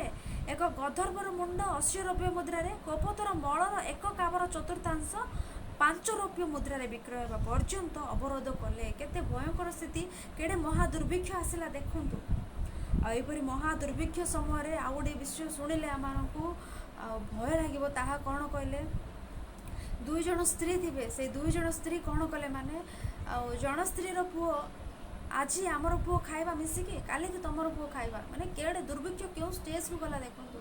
ए प्रकार यह राजा शुणी राजा आउ इलिशा को डाकिबे इलिशा को डाकिबे कौन एपरि कहले इलिशा कहबे ए समस्त विषय काली को परिवर्तन हब बोली कहबे काली को परिवर्तन हब बोली कहबे सेही प्रकार आउ काली को परिवर्तन हब कहला आड़को से प्रकार ता परदिन देखिला बेलू ता परदिन देखला बेलू समस्त विषय परिवर्तन हब ताहा किपरि कहले ए 7 अध्याय मैंने देखुतिले आरामीय माने द्वार रे 4 जन कुष्ठी रोगी थे 4 जन कुष्ठी रोगी एपटे समरिया को आसी पारु नथिबे सेपटे अरामीय मानक पक्ष को जाय पारु नथिबे एपटे समरिया को गले दुर्भिक्ष रे किछि न खाई मरिबे सेपटे अरामीय मानक पछरे गले से माने एमानक बद्ध कले माने मरि जिवे तो माने 4 जन भाबिले माने एपटे गले मरिबा सेपटे सेमानक पछरे जिबा ओय अरामीय मानक पछरे जिवे गला बेलू अराम से स्थान रे अरामीय मानक से स्थान रे सेमाने समस्त विषय परित्याग कर चली जाइए खाइबा समस्त विषय थी सब विषय थी 4 जन कुष्ठी रोगी देखिए आ समरिया को आसी पुनर्बार लोक मान जणाइबे सेठारे खाइबा सब परिस्थिति अच्छी से अरामीय लोक मैंने नहांती आस बोली एथर समस्ते जीवे सेठारे खाइबे माने गोटे दिन रे सेठारे गोटे आश्चर्य कार्य घटला पर आम देखी था इलिशा कही काली एत बेलू समस्त विषय सुस्थिर हो ठीक से परी समस्त विषय सुस्थिर होला पर आम देखी था तापर ये 8 अध्याय मैंने देखिले सुनेमिया स्त्री जो स्त्री के मैंने 4 अध्याय देखिले ईश्वर को सेवक को आश्रय देले से स्त्री आ सुनेमिया स्त्री इस्राएल राजा को इलिशा करथिबा समस्त कार्य विषय कहबार एठारे माने 8 अध्याय देखि थाउ और ये 8 अध्याय रे ही बिन हदद अराम राजा बिन हदद पीड़ित होई हसाएल को पठाइबे हसाएल को कहिबे तुमे जाओ इलिशा को पचार कहिबे हसाएल इलिशा को निकट आसीबे इलिशा को निकट आसिले इलिशा हसाएल को कहिबे तुमे ही राजा अब अराम उपरे कहिबारु कहीकि इलिशा कांदिबे 8 अध्याय कारण हसाएल अराम राजा हम आ इस्राएल मान विरोध में आसी इस्राएल संतान गण प्रति अनिष्ट करिबो युवा मान खड़गरे बद्ध कर शिशुगण को भूमि में कचाड़ी कचाड़ी चूर्ण कर गर्भवती स्त्री मान उदर विदीर्ण कर समस्त भविष्य घटवाक जाऊँगी समस्त विषय भविष्य वक्ता इलिशा मन में जाणी रोदन करेंगे कांदे 8 अध्याय मैंने देखिए से प्रकार हसाएल बिन हदद को मारे हसाएल अराम राजा हे 8 अध्याय मैंने ये समस्त विषय देखी था से प्रकार 9 अध्याय 10 अध्याय मैंने देखिले जेहू को विषय मैंने देखू 9 अध्याय 10 अध्याय ये जेहू इस्राएल राजा हे आ राजा है जोराम आहस्य को 2 जन को बद्ध करला मैंने देखी था प्रकृत जो अहस्य को बद्ध करने लोक मानू नहीं जीवे एपरी नेवा समय अहस्य को देखापी जोराम से आसबार जो अहस्य को बद्ध करने को चेष्टा कर अहस्य दौड़ी पलाइबे अहस्य को जोराम को 2 जन को जो बद्ध करला मैंने देखी था इस्राएल को जो मारिबार एटा मैंने देखी था इस्राएल को ए विषय समस्त इस्राएल जानी इस्राएल छद्मवेश रे छद्मवेश छात उपरू जीवे से समय जो स्थान में लोक मान कहे जो मैंने मो पक्षर अच्छ से इस्राएल को तल को पकाई दियो बोली कहे से तल को पकाई देवे इस्राएल को जेहेतु से मैंने जानी सारे जोराम मरीगले थर नेक्स्ट टाइम को राजा किए कहले जेहू आम राज्य जेहू आम राजा बोली जाने से इस्राएल को तले पकाई देवे से इस्राएल तले पड़ी एलियंकर भविष्य वक्ता एलियंकर भाववाणी अनुसार इस्राएल रक्त कुकुर मैंने छाटिबे जेपरी नाबोतर रक्त छाटिले इस्राएल रक्त कुकुर मैंने छाटिला मैंने देखी था कारण आहाब विषय मैंने देखिले आहाब एलियंकर भविष्य वक्य शुणी आहाब भय कले मनरे अनुताप कले मात्र इस्राएल अनुताप कले ना तेणु आहाब इस्राएल एलियंकर भविष्य वाक्य अनुसार इस्राएल मृत्यु है रक्त कुकुर माने छाटिले मैंने देखी था तापर जो मैंने 10 अध्याय देखिले ଆଉ ଯେଉଁ ଆହାବଙ୍କର 70 ଜଣ ପୁତ୍ରଙ୍କୁ ଆଉ ମାରିବାର 70 ଜଣ ପୁତ୍ରଙ୍କୁ ବଧ କରିବାର ଏଠାରେ ଆମେ ଦେଖିଥାଉ। ଆହାବଙ୍କର 70 ପୁତ୍ର ଥିଲେ, ଯେଉଁ ସମରିଆରେ ଇସ୍ରାଏଲ 70 ପୁତ୍ରମାନଙ୍କୁ ବଧ କରିବାର ଆମେ ଦେଖିଥାଉ। ମାନେ ଏବେ ଆହାବ ଇସ୍ରାଏଲର ଆଉ ବଂଶ ହିଁ ନାହିଁ। ଆହାବ ଇସ୍ରାଏଲର ଆଉ ବଂଶ ହିଁ ରହିଲା ନାହିଁ। ସେମାନଙ୍କର ବଂଶ ଲୋପ ହୋଇଗଲା, ସେମାନଙ୍କର ବଂଶ ହିଁ ନଥିଲା ପରେ ଆମେ ଏଠାରେ ଦେଖିଥାଉ। ତାପରେ ଆଉ ଜେହୁ ଯିବେ, ଜେହୁ ସେଠାକୁ ଯାଏ। ଯେଉଁମାନେ ବାଲକୁ ପୂଜା କରୁଛ ସେମାନେ ସମସ୍ତେ ଗୋଟେ ପାର୍ଶ୍ୱକୁ ଆସ, କାରଣ ମୁଁ ମଧ୍ୟ ସେବା କରୁଛି। ସେମାନେ ସମସ୍ତେ ଏଠାକୁ ଆସ। ଯେଉଁମାନେ ଆଉ ସତ୍ୟ ଈଶ୍ୱର ଜୀବନ୍ତ ଈଶ୍ୱରଙ୍କଠାରେ ବିଶ୍ୱାସ କରୁଛ ସେମାନେ ସମସ୍ତେ ଗୋଟେ ପାର୍ଶ୍ୱ ରୁହ ବୋଲି କହିବେ। ଏମାନେ ସମସ୍ତେ ଦେଖିବେ ଓ ଜେହୁ ମଧ୍ୟ ଆମର ସପୋର୍ଟ କି କହି ସମସ୍ତେ ଆସିବେ ଜେହୁ ନିକଟକୁ। ବାହାଲକୁ ପୂଜା କରିବା ସମସ୍ତେ ଆଉ ଆସିବେ ଜେହୁ ନିକଟକୁ। ଯେଉଁ ସମସ୍ତେ ମିଳିଯିବେ ଗୋଟିଏ ପାଖରେ, ଯେଉଁ ସମସ୍ତଙ୍କୁ ମାରିବେ। ଆରେ ମୁଁ କ'ଣ ବାହାଲ ଜୀବନ ସେବା କରିବି, ମୁଁ କାହିଁ ସେବା କରିବି, ମୁଁ ଜୀବିତ ଈଶ୍ୱର ସେବା କରିବା। ସମସ୍ତଙ୍କୁ ଏଠାରେ ମାରିବା ପରେ ଆମେ ଦେଖିଥାଉ। ଏହିପରି 9 ଅଧ୍ୟାୟ 10 ଅଧ୍ୟାୟ ଜେହୁଙ୍କ ବିଷୟରେ ଆମେ ଦେଖିଥାଉ। ତାପରେ 11 ଅଧ୍ୟାୟରେ ଆମେ ଦେଖିଲେ ଅତଲ୍ୟା ନାମକ ଜଣେ ସ୍ତ୍ରୀଙ୍କ ବିଷୟରେ 11 ଅଧ୍ୟାୟରେ ଆମେ ଦେଖିଥାଉ। ଯେଉଁ ଅହସ୍ୟକୁ ଯେଉଁ ବଧ କଲେ, ଏ ବିଷୟ ଜାଣି ଅହସ୍ୟର ମା ଅତଲ୍ୟା କ୍ରୋଧାନ୍ୱିତ ହେଲେ। କ୍ରୋଧରେ ପରିପୂର୍ଣ୍ଣ ହୋଇ ସେ କ'ଣ କଲେ କହିଲେ, ଆଉ ରାଜବଂଶ ରହିବାକୁ ହେବ ନାହିଁ କହି ସମସ୍ତ ରାଜବଂଶ ବିନାଶ କଲା। ମାତ୍ର ଜୋରାମ ରାଜାଙ୍କର କନ୍ୟା ଅହସ୍ୟଙ୍କର ଭଗିନୀ ଜିଓସେବା ଅହସ୍ୟର ପୁତ୍ର ଜୟାସକୁ ନେଇଗଲା। ଜିଓସେବା ହେଉଛନ୍ତି ଜଣେ ଯାଜକ। ଜିଓୟାଦ ଅହସ୍ୟଙ୍କର ଭଉଣୀ, ଅହସ୍ୟଙ୍କର ପୁତ୍ର ହୋଇଥିବା ଯୋଶୀଙ୍କୁ ଲୁଚାଇକି ନେଇଗଲା। କାରଣ ଅତଲ୍ୟା ଏକ ପାର୍ଶ୍ୱରେ ସମସ୍ତ ରାଜବଂଶକୁ ବଧ କରିବାରେ ଲାଗିଛି। ଆଉ ଯୋଶୀଙ୍କୁ ମଧ୍ୟ ବଧ କରିଦେଲେ, ଆଉ ରାଜବଂଶ ଆଉ କେହି ରହିବେ ନାହିଁ। ଏପରି ଯୋଶୀଙ୍କୁ କାହିଁକି ଏମାନେ ଲୁଚାଇ ରଖିଲେ? ଅତଲ୍ୟାଙ୍କ ଠାରୁ ଯୋଶୀଙ୍କୁ କାହିଁକି ରକ୍ଷା କଲେ କହି ଆଲୋଚନା କଲେ। ଈଶ୍ୱର ଦାଉଦଙ୍କୁ ଗୋଟେ କଥା ଦେଇଥିଲେ, ତାହା କ'ଣ କହିଲେ? ତୁମର ପ୍ରଦୀପ ଲିଭିବ ନାହିଁ, ତୁମ ବଂଶର ପ୍ରଦୀପ ଲିଭିବ ନାହିଁ, ଦାଉଦ ବଂଶର ପ୍ରଦୀପ ଲିଭିବ ନାହିଁ ବୋଲି କଥା ଦେଇଥିଲେ। ମାନେ ଦାଉଦ ବଂଶର ହିଁ ରାଜାମାନେ ହେବେ ବୋଲି ଦେଇଥିଲେ। ସେଇ ଅନୁସାରେ ଆଉ ଅହସ୍ୟଙ୍କର ଉତ୍ତାରେ ଆଉ ଯୋଶୀଙ୍କୁ ଜିଓୟାଦା ଲୁଚାଇ ରଖି ତାଙ୍କୁ ରାଜା ରୂପେ କରିବାର ମାନେ ଦେଖିଥାଉ। ଅତଲ୍ୟାଙ୍କ ଠାରୁ ତାଙ୍କୁ ଲୁଚାଇ ରଖିଲେ। ସେଇଦିନ ଅତଲ୍ୟା ଦେଖିଥିଲେ ଯୋଶୀଙ୍କୁ ମଧ୍ୟ ମାରି ଦେଇଥାନ୍ତେ, କିନ୍ତୁ ଜିଓସେବା ଏମାନେ 2 ଜଣ ଏଇ ଛୁଆକୁ ଲୁଚାଇ ରଖିଲେ। ତାପରେ କିଛି ଦିନ ପରେ ଆଉ ଏକ ଯୋଶୀଙ୍କୁ ରାଜା ରୂପେ ପ୍ରକାଶ କଲେ। ଅଳ୍ପ ବୟସରେ ହିଁ, ପ୍ରାୟ ଯୋଶୀଙ୍କୁ କେତେ ବର୍ଷ ବୟସ ହୋଇଥିଲା କହିଲେ? 7 ବର୍ଷ ଏମିତି ହେଇଥିଲା। ଜୟାସଙ୍କୁ ଜିଓୟାଦ ଆଉ ଜିଓସେବା କାହାକୁ ଲୁଚାଇ ରଖିଲେ କହିଲେ? ଜୟାସଙ୍କୁ 7 ବର୍ଷ ହିଁ ହୋଇଥିଲା। ଏକ ରାଜାମାନଙ୍କର ନାମ ଆମେ ଦେଖିଲେ, ଯୋଶୀ ଅଛନ୍ତି, ଜୟାସ ଅଛନ୍ତି, ଅହସ୍ୟ ହିଁ 2 ଥର ମାନଙ୍କୁ ଦେଖାଯାଆନ୍ତି। ଏଠାରେ କନଫ୍ୟୁଜନ୍ କୌଣସି ମାତ୍ରା ହେବାକୁ ହେବ ନାହିଁ। ଆଉ ଯାଜକ ଜୟାସଙ୍କୁ ମାନେ ଜୟାସଙ୍କୁ ନିଜ ମାମୁଁ ହିଁ ହେବେ, ତାଙ୍କୁ ପ୍ରତିପାଳନ କରି ତାଙ୍କୁ ରାଜା ରୂପେ ପ୍ରକାଶ କଲେ। ଏବେ ଯେହେତୁ ଜୟାସ ରାଜା ହେବା ପରେ ଅତଲ୍ୟା ତା ଶୁଣି ତାଙ୍କୁ ଉପରକୁ ଆଉଥରେ କ୍ରୋଧ କଲେ।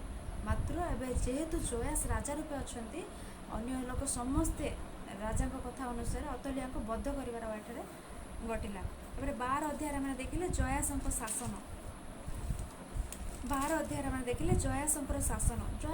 ଶାସନ ଉତ୍ତମ ରୂପେ ହିଁ ଥିଲା। କାରଣ ଜିଓୟାଦଙ୍କର କଥା ଅନୁସାରେ ସେ ଶାସନ କରି ଯେତେ କାଳ ପର୍ଯ୍ୟନ୍ତ ଜିଓୟାଦ ବଞ୍ଚିଥିଲେ ସେତେ କାଳ ପର୍ଯ୍ୟନ୍ତ ଜୟାସଙ୍କର ଶାସନ ଉତ୍ତମ ରୂପେ ହିଁ ଥିଲା। ସେ ମଧ୍ୟ ଈଶ୍ୱରଙ୍କ ମନ୍ଦିରର କାର୍ଯ୍ୟ ବିଷୟରେ ମନୋଯୋଗୀ ଥିଲେ। ଜୟାସ ଉତ୍ତମ ରୂପେ ଥିଲେ ଜିଓୟାଦ ଥିବା ପର୍ଯ୍ୟନ୍ତ। ମାତ୍ର ଯେତେବେଳେ ଜିଓୟାଦଙ୍କର ମୃତ୍ୟୁବରଣ ଘଟିଲା, ତାପରେ ଜୟାସ କିପରି ପରିବର୍ତ୍ତନ ହେଲେ ଆମେ ଦେଖିଲେ। ଆଉ ଜିଓୟାଦଙ୍କର ପୁତ୍ର ଯାଜକଙ୍କର ପୁତ୍ର ଜିକରିଙ୍କୁ ହିଁ ବଧ କରାଇଲେ। ମାନେ ଦିନେ ଜିଓୟାଦ ନଥିଲେ ଜୟାସଙ୍କର ମୃତ୍ୟୁ ହୋଇଥାନ୍ତା, ମାତ୍ର ତାଙ୍କର ପୁତ୍ରଙ୍କୁ ଜିକରିଙ୍କୁ ବଧ କରାଇଲେ ଜୟାସ। ମାନେ ଅକୃତଜ୍ଞ ହୋଇଗଲେ। ତାଙ୍କେ କରିଥିବା ଉପକାରକୁ ଇଏ ଅପକାର କଲା ପରେ ଏମାନଙ୍କୁ ଜୟାସ ଦେଖାଯାଉଛନ୍ତି। ଏହି ପ୍ରକାର ତାପରେ ଜୟାସଙ୍କର ମଧ୍ୟ ମୃତ୍ୟୁବରଣ ଘଟିଲା ପରେ ଆମେ ଦେଖିଥାଉ। ସେ ପ୍ରକାରେ ଏକ 13 ଅଧ୍ୟାୟରେ ମାନେ ଦେଖିବା 13 ଅଧ୍ୟାୟରେ ମୁଖ୍ୟତଃ ଇଲିଶାଙ୍କର ମରଣ, ଇଲିଶା ମୃତ୍ୟୁବରଣ କରିବେ। 2 ଅଧ୍ୟାୟରୁ 13 ଅଧ୍ୟାୟ ପର୍ଯ୍ୟନ୍ତ ଆମେ ଇଲିଶାଙ୍କ ବିଷୟରେ ପଢ଼ିଥାଉ। ଇଲିଶା 13 ଅଧ୍ୟାୟରେ ମୃତ୍ୟୁବରଣ କରିବେ, ଇଲିଶାଙ୍କର ମୃତ୍ୟୁ। ଆଉ ଏଇ 13 ଅଧ୍ୟାୟରେ ଗୋଟେ ଆଶ୍ଚର୍ଯ୍ୟ ବିଷୟ ଘଟିବ, ତାହା କ'ଣ କହିଲେ, ଇଲିଶା ମୃତ୍ୟୁବରଣ କରିବେ, ତାଙ୍କୁ ପୋତି ଦେବେ ଲୋକମାନେ। ଆଉ ସେହି ସମୟରେ ସେଠାରେ ଆଉ ସିରିଆର ଇସ୍ରାଏଲକୁ ଯୁଦ୍ଧ ଘଟିଲା ବେଳେ ସିରିଆ ସୈନ୍ୟର ଜଣେ ବ୍ୟକ୍ତି ମରିଯିବେ। ଆଉ ସେମାନେ ଅଜାଣତରେ କ'ଣ କରିବେ, ମାନେ ଇଲିଶାଙ୍କୁ ଯେଉଁ ସ୍ଥାନରେ ପୋତିଥିଲେ ସେଇ ସ୍ଥାନରେ ସିରିଆର ସେଇ ସୈନ୍ୟକୁ ପୋତିବେ। ଶବକୁ ପୋତିଲେ ଇଲିଶାଙ୍କର ହାଡ଼ ବାଜି ସେ ଶବକୁ ସିରିଆ ରାଜ୍ୟର ସୈନ୍ୟକୁ, ଯିଏକି ମରିଗଲେ ଯୁଦ୍ଧରେ, ଶବ ରୂପେ ଅଛନ୍ତି, ଇଲିଶାଙ୍କୁ ଯେଉଁ ସ୍ଥାନରେ ପୋତିଥିଲେ ସେଇ ଶବକୁ ସେଇ ସ୍ଥାନରେ ପୋତିଲା ବେଳେ ଇଲିଶାଙ୍କର ହାଡ଼ ସେ ଶବକୁ ବାଜିବାରୁ ସେ ଶବ ଜୀବିତ ହେଲା। ଏଇଟା ଗୋଟେ ଆଶ୍ଚର୍ଯ୍ୟ କାର୍ଯ୍ୟ ଘଟିଲା ପରେ ମାନେ ଦେଖନ୍ତୁ, ସେଇ ଶବ ଜୀବିତ ହେଲା ପରି ଲେଖାଯାଇଅଛି। ଅସ୍ଥି ସ୍ପର୍ଶ କରିବା ମାତ୍ରେ ସଜୀବ ହୋଇ ଆପଣା ଚରଣରେ ଠିଆ ହେଲା, ସେ ବ୍ୟକ୍ତି ଜୀବିତ ହେଲେ ଇଲିଶାଙ୍କର ହାଡ଼ ସ୍ପର୍ଶ କରିବାରୁ। ମାନେ ଦେଖିଥାଉ ସେଇ ପ୍ରକାରେ। ଆଉ 14 ଅଧ୍ୟାୟରେ ସ୍ପେସିଆଲି ଅମିତ୍ସୟ ରାଜା ହେଲେ। 14 ଅଧ୍ୟାୟରେ ଅମତ୍ସ୍ୟ ଜିହୁଦାର ରାଜା ହେଲା ପରେ ଆମେ ଦେଖିଥାଉ। ଆଉ ଏଇ 14 ଅଧ୍ୟାୟରେ ଆମମାନଙ୍କୁ ଜୁନସ୍ ଭବିଷ୍ୟତ ବକ୍ତା ଦେଖାଯାଆନ୍ତି।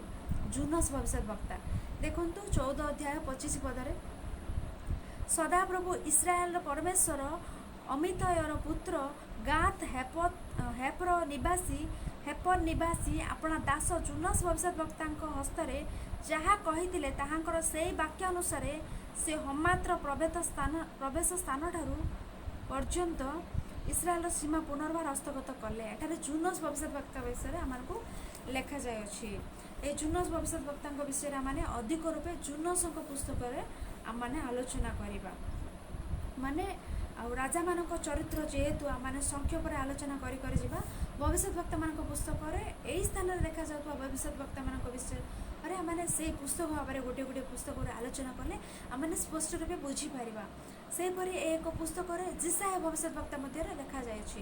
ମାତ୍ର ଜିସାଙ୍କ ଭାବାଦୀ ପୁସ୍ତକରେ ତାଙ୍କ ବିଷୟରେ ଅଧିକ ରୂପେ ଆଲୋଚନା କରିବା। ସେହିପରି ଜିରିମିୟଙ୍କ ନାମ ମଧ୍ୟ ଦେଖାଯାଏ। ଜିରିମିୟଙ୍କ ସମୟରେ କେଉଁ ରାଜା ଥିଲେ, ଜିସାଙ୍କ ସମୟରେ କେଉଁ ରାଜା ଥିଲେ, ସେ ସମସ୍ତ ବିଷୟ ମାନେ ସେଇ ପୁସ୍ତକ ଯେତେବେଳେ ଜିରିମିୟ ପୁସ୍ତକର ପରିଚୟ ଆଲୋଚନା କରିବା ସେହି ସମୟରେ ଆମେ ଅଧିକ ରୂପେ ଆଲୋଚନା କରିବା। ଯେହେତୁ ରାଜାମାନଙ୍କର ଚରିତ୍ର ଆମେ ଆଲୋଚନା କରୁଛେ, ଆମମାନଙ୍କୁ ସମୟ ଯେହେତୁ ଅଣ୍ଟୁ ନାହିଁ, ସେଥିପାଇଁ ଆମେ ସେଇ ପୁସ୍ତକ ଆଲୋଚନା କଲାବେଳେ ଏକ ଭବିଷ୍ୟତ ବକ୍ତାମାନଙ୍କ ବିଷୟରେ ଅଧିକ ରୂପେ ଆଲୋଚନା କରିବା। ଜୁନସ୍ଙ୍କ ବିଷୟରେ ହେଉ, ଜିରିମିୟଙ୍କ ବିଷୟରେ ହେଉ, ଜିସାଙ୍କ ବିଷୟରେ ହେଉ, ହୋସେୟଙ୍କ ବିଷୟରେ ହେଉ, ନାହୁମଙ୍କ ବିଷୟରେ ହେଉ, ଆଉ ସେହି ସମୟରେ ଆମେ ଆଲୋଚନା କରିବା। ତାପରେ ଆମେ ଦେଖିଲେ ଆହୁରି ମୁଖ୍ୟ ବିଷୟ ଗୁଡ଼ିକ କ'ଣ ସେସବୁ ଜାଣିବା ପାଇଁ ଆମେ ଚେଷ୍ଟା କରିବା। ଆଉ ଏ ଭବିଷ୍ୟତ ବକ୍ତା ପୁସ୍ତକ ପଢ଼ିଲା ବେଳେ କ'ଣ କହିଲେ ଚରିତ୍ର ସେଠାରେ ପଢ଼ିବା।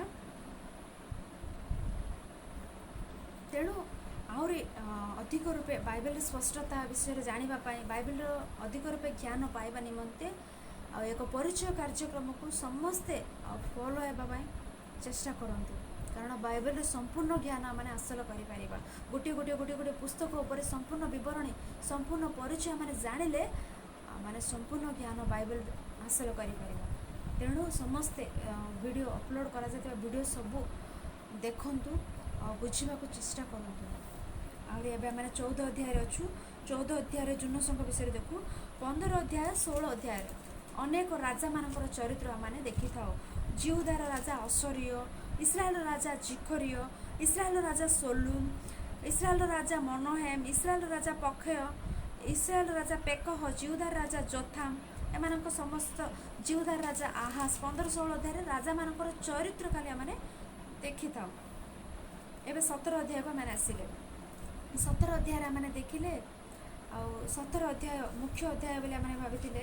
ଆଉ ଏଇ 17 ଅଧ୍ୟାୟରେ ଇସ୍ରାଏଲ ରାଜ୍ୟ ଉତ୍ତର ରାଜ୍ୟ 10 ଗୋଷ୍ଠୀର ପତନ ହେବାର ଘଟିଲା। ଏଇ ଏକ ରାଜାବଳୀ ଦ୍ୱିତୀୟ ପୁସ୍ତକର 17 ଅଧ୍ୟାୟରେ ହିଁ ଇସ୍ରାଏଲର 10 ଗୋଷ୍ଠୀ ଆଉ ଅସୁରୀୟମାନଙ୍କ ବନ୍ଦୀ କରି ନେଇଯିବେ ସେମାନଙ୍କର ପତନ ଘଟିଲା ଏଇ 17 ଅଧ୍ୟାୟରେ। ଏ ପ୍ରକାର ଆମେ ଦେଖିଥାଉ।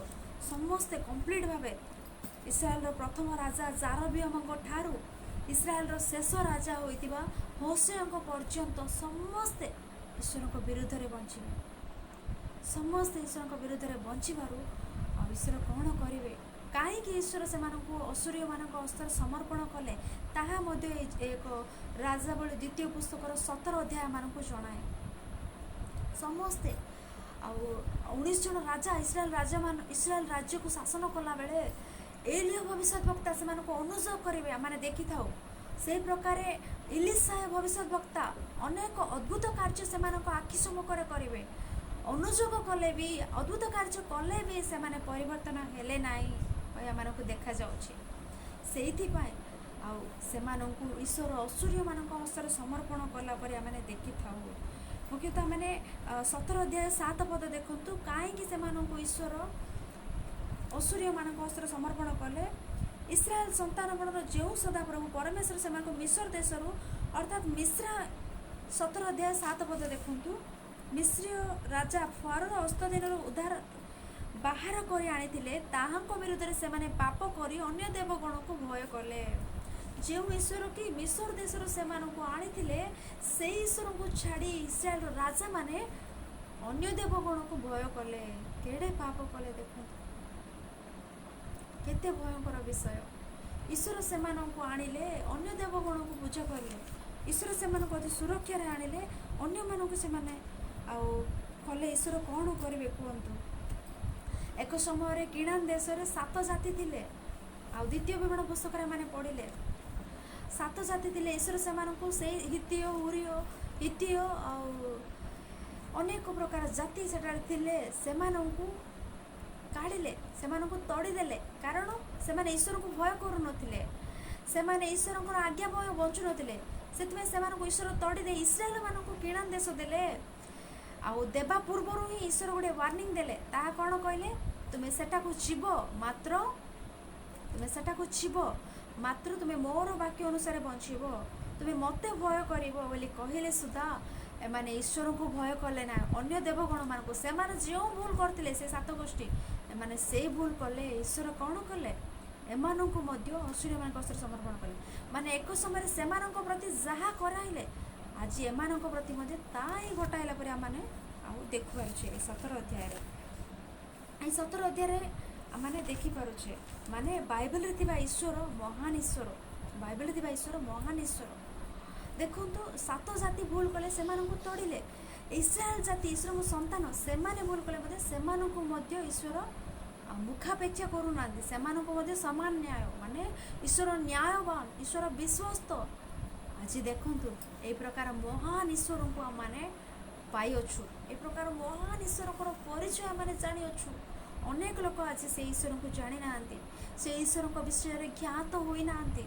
ईश्वर को परिचय पाई ना केते दुर्भाग्यकर विषय आज आम महान ईश्वर को परिचय पाइचे ताहांकर आज्ञा सब पढ़ुछु वाक्य आकार आज्ञा सब आम पालन कर बंचबार अच्छी जदि आमने तांकर आज्ञा जानी तांकर आज्ञा विरोध में जाऊ जदि सत्य ईश्वर को परिचय पाई पुनर्बार आमने अंधकार प्रति पेरू थाले ईश्वर आम को कौन करेंगे एक समय 7 जाति को तड़ीदे किणान देश एक समय इस्राएल मानू से ईश्वर को भय कले ना ईश्वर को आज्ञा विरोध में बंचिले बोली से असुरी मान हस्त समर्पण कले बंदी कले आज आम मैंने से भूल कले ईश्वर को वाक्य जानी ईश्वर को वाक्य विरुद्ध में बंचले ईश्वर को परिचय पाए पुनर्बार अंधकारिगामी हेले आम ईश्वर कौन करेंगे आम जीवन से ही घटाइबे यही एक राजावली द्वितीय पुस्तक यही विषय आम शिखबार अच्छी प्रिय मैंने आउरी ए राजावली द्वितीय पुस्तक आम पढ़ुले राजा मानकर चरित्र इस्राएल राजा माने जिहुदा राजा माने इस्राएल राजा मानक क्यों क्यों राजा मैंने इस्राएल मान शासन कले से चरित्र एपटे जिहुदा राज्य मानक जिहुदार क्यों क्यों राजा मैंने से चरित्र आम पढ़ी था यह कौन सी प्रकार गोटे गप बही नुहे यह कौन सी प्रकार गोटे स्टोरी नुहे यह वास्तव में घटी अनेक लोक केतेक लोक न जानी बाइबल गोटे कल्पित पुस्तक बाइबल गोटे कल्पित कहानी बोली कहबार बाइबल मनुष्य इच्छा जात ए प्रकार कहते मात्र से कहीं से कहते कहले से बाइबल को उत्तम रूपे पढ़ी ना बाइबल चरित्र से जना ना ସେଇଥିପାଇଁ ସେମାନେ ବାଇବେଲର କଳ୍ପିତ ପୁସ୍ତକ, ବାଇବେଲ ମଣିଷର ଇଚ୍ଛାରୁ ଜାତ ବୋଲି କହୁଛନ୍ତି। ମାତ୍ର ମାନେ ବାଇବେଲର ପ୍ରତ୍ୟେକ ବାକ୍ୟ ମାନେ ପଢ଼ୁଥିଲେ, ପ୍ରତ୍ୟେକଟି ବାକ୍ୟ ବାଇବେଲର ତା ଈଶ୍ୱରଙ୍କ ଠାରୁ ଜାତ, ତା ଈଶ୍ୱରଙ୍କ ଇଚ୍ଛାରୁ ଜାତ, ମନୁଷ୍ୟର ଇଚ୍ଛାରୁ ଜାତ ନୁହେଁ, ତା କଳ୍ପିତ ପୁସ୍ତକ ନୁହେଁ, ତା ବାସ୍ତବ ବିଷୟ ଏଥିରେ ଲେଖାଯାଇଅଛି। ଏବେ ଦେଖନ୍ତୁ, ଏକ ସମୟରେ ଆମେ ଦେଖିଲେ ଇଦମ ଥିଲା, ତାହା ଆଜି ନାହିଁ କି ଆଦି ଅଛି। ଏକ ସମୟରେ ଆମେ ଦେଖିଲେ ଶହ ଶହ ବର୍ଷ ତଳେ ଘଟିଥିବା ଘଟଣା ଗୁଡ଼ିକ, ସ୍ଥାନ ଗୁଡ଼ିକ ଏବେ ପର୍ଯ୍ୟନ୍ତ, ତା ବାଇବେଲର ଆଧାର ଗୁଡ଼ିକ ଏବେ ପର୍ଯ୍ୟନ୍ତ ଅଛି। ତା କଳ୍ପିତ କାହାଣୀ କିପରି ହେବ, ତା ମନୁଷ୍ୟର ମନର ଇଚ୍ଛାରୁ ଜାତ ପୁସ୍ତକ କିପରି ହେବ, ସେପରି କହୁଛନ୍ତି ମାନେ ସେମାନେ ଚରିତ୍ର ଜାଣନ୍ତି ନାହିଁ। ଜିରିଓ, ଏକ ସମୟରେ ଜିରିଓ, ସେଇ ସ୍ଥାନ ଏବେ ପର୍ଯ୍ୟନ୍ତ ଅଛି। ଏକ ସମୟରେ ବାବିଲୋନ, ଏବେ ତାହା ଅଛି। ଅସୁରର, ତାହା ମଧ୍ୟ ଅଛି। ଅସୁରୀୟମାନେ, ଜିହୁଦୀମାନେ ଅଛନ୍ତି। ସମସ୍ତେ ମାନେ ସେହି ସମୟରେ ଥିବା ଆଧାର ଗୁଡ଼ିକ, ପ୍ରମାଣ ଗୁଡ଼ିକ ଏବେ ପର୍ଯ୍ୟନ୍ତ ତାହା ଥିଲା ପରି ଆମେ ଦେଖିଥାଉ। ଲିବାନୋନ, ତାହା ମଧ୍ୟ ଅଛି ଏବେ ପର୍ଯ୍ୟନ୍ତ। ମାନେ ଗୋଟେ ବେଶ ଗୋଟେ ଆଧାର ରୂପେ ସେ ସମସ୍ତ ବିଷୟ ଅଛି। ବାଇବେଲକୁ ସାଧାରଣ ବିଷୟ ବୋଲି ଆମେ ମନେ କରିବା ନାହିଁ। ଇଜିପ୍ଟ ମଧ୍ୟ ଆଜି ଅଛି। ଇଜିପ୍ଟ ମିଥ୍ୟା କି? ଇଜିପ୍ଟ ମଧ୍ୟ ଅଛି। ବାଇବେଲରେ ଲେଖାଯାଇଥିବା ସ୍ଥାନ ଗୁଡ଼ିକ ଆଜି ମ୍ୟାପ୍ରେ ଆମେ ଦେଖିଲେ ତାହା ସବୁ ଆଜି ଅଛି। ମାନେ ତା ବାସ୍ତବ ବିଷୟ ବାଇବେଲ କୌଣସି ପ୍ରକାର ତାହା ମିଥ୍ୟା ପୁସ୍ତକ ନୁହେଁ, ସତ୍ୟ ଗ୍ରନ୍ଥ ବାଇବେଲ। ତାହା ପଢ଼ିବା ଲୋକ, ସେଥିର ମହତ୍ତ୍ୱ ଜାଣିବା ଲୋକ ହିଁ ତାହା ବୁଝିପାରିବେ। କେତେକ ଈଶ୍ୱରଙ୍କ ବିଶ୍ୱାସୀ ମନେ ଅଛନ୍ତି, ସେମାନେ ଏକ ପୁସ୍ତକକୁ ସତରେ ରହିଥାଇପାରେ କି ଏହି ସମସ୍ତ ବିଷୟ, ଏହି ପ୍ରକାର ଡାଉଟ୍ ମଧ୍ୟ ସେମାନଙ୍କ ମଧ୍ୟରେ ଜାତ ଥିଲେ ଥାଇପାରେ। ଏହି ପ୍ରକାର ଭାବି ମଧ୍ୟ ଗୋଟେ ବିଷୟକୁ ପରିତ୍ୟାଗ କରି ଆଉ ଗୋଟେ ବିଷୟକୁ ଗ୍ରହଣ କରି, ଏହି ପ୍ରକାର ଗୋଟେ ବିଷୟକୁ ଗ୍ରହଣ କରି ଆଉ ଗୋଟେ ବିଷୟ ସ୍କିପ୍ କରିକି ଚାଲି ଯାଉଛନ୍ତି। କିନ୍ତୁ ସେହିପରି କର ନାହିଁ, କାରଣ ଏହା ବାସ୍ତବ ବିଷୟ। ଏଥିରେ ଥିବା ସମସ୍ତ ବିଷୟ ଆଜି ପର୍ଯ୍ୟନ୍ତ ତାହା ଅଛି। ଦେଖନ୍ତୁ, ଗୋଟେ Islamic state of Iraq and Syria, ତାହା ମଧ୍ୟ ଅଛି। ବାଗଦାଦ, ଇରାକ, ସିରିଆ ଆଜି ପର୍ଯ୍ୟନ୍ତ ଦେଖାଯାଉଛି। ପାଲେଷ୍ଟାଇନ, ତାହା ମଧ୍ୟ ଦେଖାଯାଉଛି। ମାନେ ଏସବୁ ପ୍ରମାଣ ରୂପେ ଦେଖାଯାଉଛି। ମାନେ ବାଇବେଲକୁ କଳ୍ପିତ କାହାଣୀ କହିପାରିବା ନାହିଁ, ସମସ୍ତ ବିଷୟ ବାସ୍ତବ ବିଷୟ ତାହା ଅଛି। ତ ଏବେ ପର୍ଯ୍ୟନ୍ତ ଆମେ 17 ଅଧ୍ୟାୟରେ ଦେଖିଲେ, 17 ଅଧ୍ୟାୟରେ ଇସ୍ରାଏଲର ରାଜ୍ୟର ପତନ କିପରି ଘଟିଲା, ସେମାନେ ଅସୁରୀୟମାନଙ୍କ ହସ୍ତରେ କିପରି ସମର୍ପିତ ହେଲେ ଆମେ ଦେଖିଲେ। 17 ଅଧ୍ୟାୟ 22 ପଦ 23 ପଦ ଦେଖନ୍ତୁ। ପୁଣି ଇସ୍ରାଏଲ ସନ୍ତାନଗଣ ଜାରବିୟମଙ୍କ କୃତ ସମସ୍ତ ପାପରେ ଚାଲିଲେ, ସେମାନେ ତହିଁରୁ ବିମୁଖ ହେଲେ ନାହିଁ। ଶେଷରେ ସଦାପ୍ରଭୁ ଆପଣାର ସମସ୍ତ ସେବକ ଭବିଷ୍ୟତ ବକ୍ତାମାନଙ୍କ ହସ୍ତରେ ଯେପରି କହିଥିଲେ, ତଦନୁସାରେ ସେ ଆପଣା ଦୃଷ୍ଟିରୁ ଇସ୍ରାଏଲକୁ ଦୂର କଲେ, ଆପଣମାନଙ୍କ ଦେଶର ଅସୁରକୁ ନିଆଗଲେ। ଆଜି ଯାଏଁ ସେଠାରେ ଅଛନ୍ତି। ଈଶ୍ୱରଙ୍କୁ ଭୟ ନ କଲେ, ଈଶ୍ୱରଙ୍କ ଦୃଷ୍ଟିରେ ଯାହା ମନ୍ଦ ତାହା କଲେ, ଈଶ୍ୱର ଆଉ କ'ଣ କହିବେ କୁହନ୍ତୁ? ଇସ୍ରାଏଲ ସନ୍ତାନମାନଙ୍କୁ ନିଜ ନିକଟରୁ ଦୂର କଲେ, ଅସୁରୀୟମାନଙ୍କୁ ହସ୍ତରେ ସମର୍ପଣ କଲେ ଇସ୍ରାଏଲମାନଙ୍କୁ। ସେହି ବିଷୟ ଆମେ ଏଠାରେ ଦେଖିଥାଉ। ଏବେ 18 ଅଧ୍ୟାୟ 19 ଅଧ୍ୟାୟ ଆମେ ଦେଖିଲେ, ଏଠାରେ ହିଜକିୟଙ୍କ ବିଷୟରେ ଆମେ ଦେଖିଥାଉ। 18 ଅଧ୍ୟାୟ 19 ଅଧ୍ୟାୟ ହିଜକିୟଙ୍କ ବିଷୟରେ। ହିଜକିୟ ଜଣେ ଉତ୍ତମ ବ୍ୟକ୍ତି, ଜଣେ ପ୍ରାର୍ଥନା କରିବା ବ୍ୟକ୍ତି। ହିଜକିୟ ଜଣେ ଉତ୍ତମ ରାଜା ରୂପେ ଆମମାନଙ୍କୁ ଦେଖାଯାଉଛନ୍ତି। ଏଇ ହିଜକିୟ, ଆଉ ହିଜକିୟଙ୍କ ବିଷୟରେ କ'ଣ ଲେଖା ହେଇଛି କହିଲେ, ଆଉ ଇସ୍ରାଏଲ ରାଜ୍ୟ ଦୁଇ ଭାଗରେ ବ୍ୟକ୍ତ ହେଲା ପରେ ହିଜକିୟଙ୍କ ପରି ଉତ୍ତମ ବ୍ୟକ୍ତି ଆଉ କେହି ନାହାନ୍ତି, ହିଜକିୟଙ୍କ ସଦୃଶ୍ୟ କେହି ନାହିଁ କହି ହିଜକିୟଙ୍କ ବିଷୟରେ ଲେଖାଯାଇଅଛି। ହେଲେ ଏଥିରେ ଗୋଟିଏ ବିଷୟ, ହିଜକିୟଙ୍କ ଶାସନରେ ସଲମନେଶ୍ୱର ନାମକ ଜଣେ ବ୍ୟକ୍ତି, ଆଉ ଯିଏକି ଇସ୍ରାଏଲମାନଙ୍କୁ ସଲମନେଶ୍ୱର ଜଣକ ରାଜା ଅସୁରୀୟମାନଙ୍କର, ସେ ଇସ୍ରାଏଲମାନଙ୍କୁ ବନ୍ଦୀ କରି ନେଇଥିଲେ। ଆଉ ସେଇ ରାଜାଙ୍କ ଉତ୍ତାରେ 720 ଶାସ ମଧ୍ୟରେ ସେ ବନ୍ଦୀ କରି ନେଇଥିଲେ ଇସ୍ରାଏଲମାନଙ୍କୁ। ତାଙ୍କ ପରେ ସନ୍ହେରିବ ନାମକ ବ୍ୟକ୍ତି ରାଜା ହେବେ ଅସୁରୀୟମାନଙ୍କ ରାଜା ସନ୍ହେରିବ। ଆମେ ଜଗତରେ ଗୋଟିଏ ରାଜ୍ୟକୁ ଜୟ କରି ଆସୁଛୁ, ଗୋଟିଏ ରାଜ୍ୟକୁ ସନ୍ହେରିବ ଆଉ ହିଜକିୟଙ୍କୁ କ'ଣ କହିବା, ମାନେ ଆମେ ଜଗତରେ ଗୋଟିଏ ରାଜ୍ୟକୁ ଜୟ କରି ଆସୁଛୁ। ଆମେ ହିଁ ଆଜି ଟପ୍ ଲେଭେଲରେ ଅଛୁ। ଇସ୍ରାଏଲର 10 ଗୋଷ୍ଠୀ, ସେମାନଙ୍କୁ ଆମେ ଜୟ କଲୁ, ସେମାନେ ଆମେ ଆଜି ଅଧୀନରେ ଅଛନ୍ତି। ଆଉ ତୁମେ ମଧ୍ୟ ଆମମାନଙ୍କ ଅଧୀନକୁ ଆସିଯାଅ କହିକି ଜିହୁଦୀ ରାଜ୍ୟକୁ, ହିଜକିୟଙ୍କୁ ସେମାନେ କହିବେ। ସେତେବେଳେ ତୁମେ ମଧ୍ୟ ଆମକୁ ଆସିଯାଅ। ସେମାନଙ୍କୁ ଇସ୍ରାଏଲମାନଙ୍କୁ ଆମମାନେ ବନ୍ଦୀ କରି ନେଲା ବେଳେ ଈଶ୍ୱର ଆମମାନଙ୍କୁ କ'ଣ କଲେ ନାହିଁ, ତୁମେ ମଧ୍ୟ ଆମମାନଙ୍କର ଅଧୀନକୁ ଆସିଯିବାର ଅଛି ବୋଲି ସନ୍ହେରିବ କହିଲେ। ହିଜକିୟ ଦୁଃଖ ଭୋଗ, हिजकियो कहबे दुख करेंगे सेतेबेले सदाप्रभु जिसाया को पठाइबे तुमे जाई हिजकियो को कह तुमे जाई हिजकियो को कह आ जिसाया हिजकियो को कहबे क्रंदन कर नाई कहबे आ से दिन राति रे कौन हम कहले आम देखिले 18 अध्याय मैंने देखूँ 18 अध्याय 19 अध्याय हिजकियो विषय लिखा अच्छी आ से दिन राति रे कौन हम कहले सदाप्रभु दूत बाहरी असुरीय मान छाउणी रे 1,85,000 लोक संहार कले। एठारे सनहेरीब नामक जड़े व्यक्ति कहबे जिहुदी मानक तुम्हें दुई गोष्ठी लोक तुम्हें दुई वंशर तुम्हें अल्प लोक तुम आमे बंदी कर कहे असुरीय राजा सनहेरीब से समय गोटे दिन में कौन हम कहले राति दुई पार्श्वर लोक युद्ध करना जिहुदी राज्य असुरीय माने सैन्य माने युद्ध करना कौन से प्रकार युद्ध विवाद किछि ना मात्र असुरीय मानकर सैन्य मानक मध्यरु सदाप्रभुंकर गोटे दूत एक रात्रि रे 1,85,000 सैन्य मानक बध संहार कला परे आम देखुछे। एटार गोटे आश्चर्य कार्य घटला देखो ये विषय शुणी सनहेरीब कौन करेंगे माने असुरीय मानकर कैपिटल सिटी होइतिबा निनिवे को चले जाबे सेठारे वास करेंगे सनहेरीब असुरीय मानकर कैपिटल सिटी होइतिबा निनिवे को चलिबे सेठाको कारण जेहेतु गोटे दिन में एत लोक मरीगले ता देखि भय करे सनहेरीब चले जाबे प्रस्थान करेंगे से स्थान निनिवे को से मैंने जुनसंग विषय देखिले जुनसंग ईश्वर कहते तुम्हें निनिवे को जाओ मात्र से तर्शीश को चली जाऊे ईश्वर जुनसंग कहे निनिवे को जाओ निनिवेर लोक मान कह बोली कहले से ईश्वर कहवा डायरेक्शन रे न जाए अपोजिट डायरेक्शन रे जाऊे कारण असुरी माने इस्राएल राज्य पतन होगा पछरे इस्राएल 10 गोष्ठी चिन्ह होगा पछरे से माने संपूर्ण रूपे वाश आउट होगा कारण होचन असुरी माने से निनिवे अच्छा से जाए मु कहले से माने परिवर्तन हो जिवे परिवर्तन हो गले ईश्वर से क्षमा देदेवे ना सेपरी खटिबा को हबो नाई से माने इस्राएल मानकु पतन कराइबार से माने शास्ति भोग करिबार अछि बोली जुनस ईश्वर तांको निनिवे को पठाइले जुनस तर्शीश को जाउथबे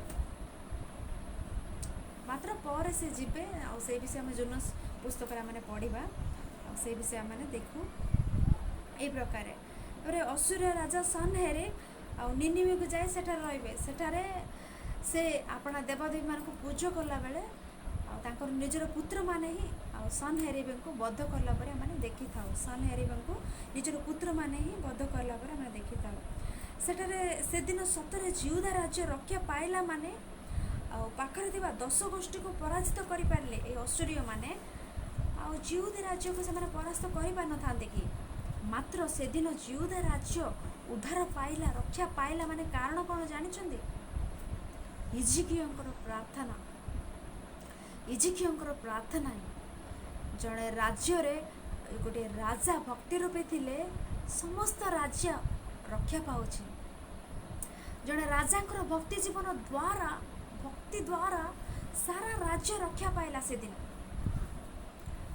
आज गोटे परिवार रे आमाने अछु आमानक जनक द्वारा आमाने भक्ति रूपे बंचिले आमानक परिवार समस्त लोक सुरक्षित होई परिबे आमाने गोटे राज्य रे अछु से राज्य रे आमाने जने उत्तम रूपे बंचिले आमे गोटे गाँव रे अछु गाँव रे उत्तम व्यक्ति भक्त व्यक्ति रूपे ईश्वर बंचिले गाँव लोक मानक आमाने रक्षा करि परिबा गोटे परिवार रे पिता माता भक्ति रूपे बंचिले निजर पिला मानक परिवार को वृद्ध बापा माँ को समस्त को रक्षा करि परिबे एठारे हिजकियो जड़े भक्ति रूपे अछंती राजा सारा राज्य को तांकर भक्ति द्वारा से रक्षा करि पारिले परिया मानकु ईश्वर रक्षा कले ता मानकु जना पड़ुछि एथर 19 अध्याय शेष होला 20 अध्याय रे हिजकियोंकर असुस्थता हिजकियो सांघातिक पीड़ारे पीड़ित हेला बेले हिजकियोंक निकट को जिसाया आसीबे तुम गृह विषय सजाड़ बोली कहबे सेतरे हिजकियो प्रार्थना करिवे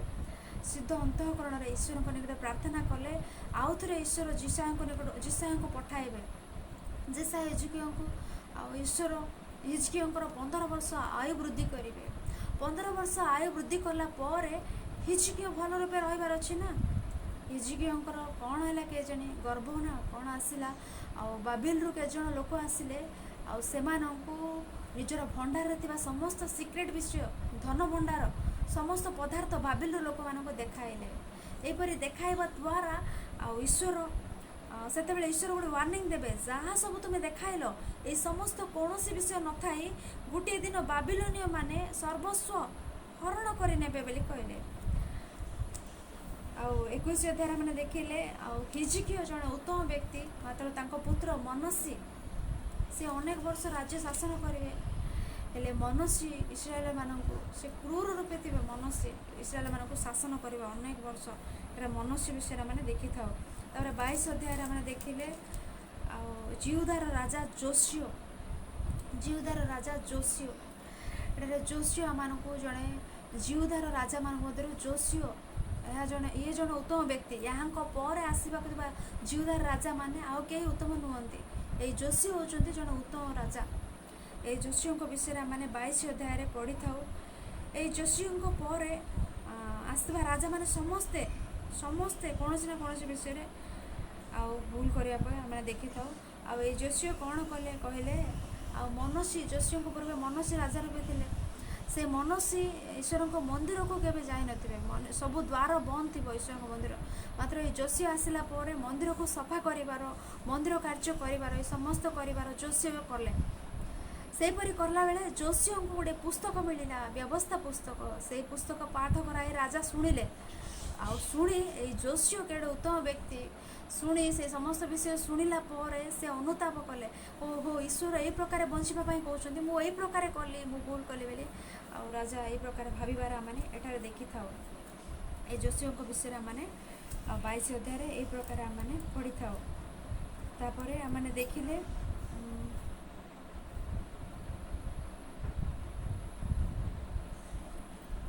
ସେ ଆପଣା ବସ୍ତ୍ର ଚିରିଲା ପରେ ଆମେ ଦେଖିଥାଉ ମାନେ ବେଶୀ ଦୁଃଖ କରିବେ। ଯୋଶିୟ ଅତି ଉତ୍ତମ ବ୍ୟକ୍ତି, ଭକ୍ତ ବ୍ୟକ୍ତି ଜିହୁଦା ରାଜ୍ୟମାନଙ୍କ ମଧ୍ୟରେ। ଆଉ ସେ ଇସ୍ରାଏଲମାନଙ୍କର ପର୍ବ ମଧ୍ୟ ପାଳନ କଲା ପରେ ଆମମାନଙ୍କୁ ଏଇ 22 ଅଧ୍ୟାୟରେ ଦେଖାଯାଉଥାଏ।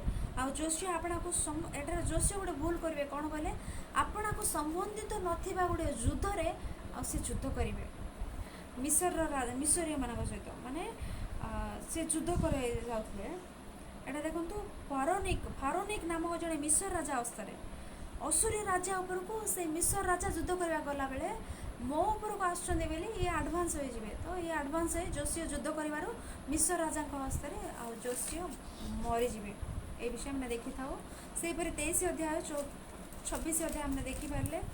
ଆଉ 23 ଅଧ୍ୟାୟ 26 ଅଧ୍ୟାୟ ଆମେ ଦେଖିଲେ 23 ଅଧ୍ୟାୟ 26 ଅଧ୍ୟାୟ ଆମେ ଦେଖିଲେ ଆମମାନଙ୍କୁ ଯୋଶିୟଙ୍କର ମୃତ୍ୟୁ ଆମମାନଙ୍କୁ ଦେଖାଯାଏ। ଯୋଶିୟ ମରିବେ, ତାପରେ ଜିହୋଆସ ରାଜା ହେବେ। ତାପରେ ଜିହୋଆସଙ୍କୁ ମଧ୍ୟ ରାଜା ନେଇଯିବେ ତାପରେ ଜିହୋୟାକିମ ରାଜା ରୂପେ ରଖିବେ। ଜିହୋୟାକିମକୁ ଜିରିମିୟଙ୍କୁ ଅଧିକ ଫାଇଟ୍ ଘଟୁଥିବ, ସେ ବିଷୟ ମାନେ ଜିରିମିୟ ପୁସ୍ତକରେ ପଢ଼ିଥାଉ। ଆଉ ଜିହୋୟାକିମକୁ ଜିରିମିୟଙ୍କ ମଧ୍ୟରେ ଅଧିକ ଯୁଦ୍ଧ ଘଟୁଥିବ।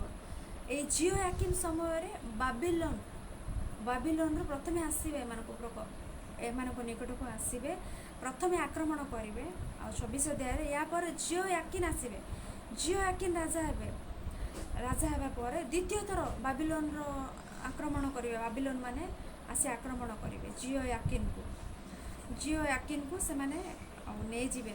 ଏଠାରେ ଆମେ ଦେଖିଥାଉ। ତାପରେ ଆଉ ଯେହେତୁ ଜିହୋୟାକିନର ପୁତ୍ରମାନେ କେହି ନଥିଲେ, ତାପରେ ଯୋଶିୟଙ୍କ ତୃତୀୟ ପୁତ୍ର ସିଦିକିୟ ହିଁ ଜିହୁଦା ରାଜ୍ୟର ଶେଷ ରାଜା ରୂପେ ଏମାନଙ୍କୁ ଦେଖାଯାଆନ୍ତି। ଏ ସିଦିକିୟ ଜିହୁଦା ରାଜ୍ୟର ଶେଷ ରାଜା ହେବେ। ପ୍ରଥମେ ଜିହୋୟାକିନ ସମୟରେ ବାବିଲୋନ ମାନେ ଆକ୍ରମଣ କଲେ ପ୍ରଥମ ଥର ପାଇଁ। ଜିହୋୟାକିନ ଥିଲାବେଳେ ଦ୍ୱିତୀୟ ଥର ଆକ୍ରମଣ କଲେ, ଜିହୋୟାକିନକୁ ନେଇଗଲେ।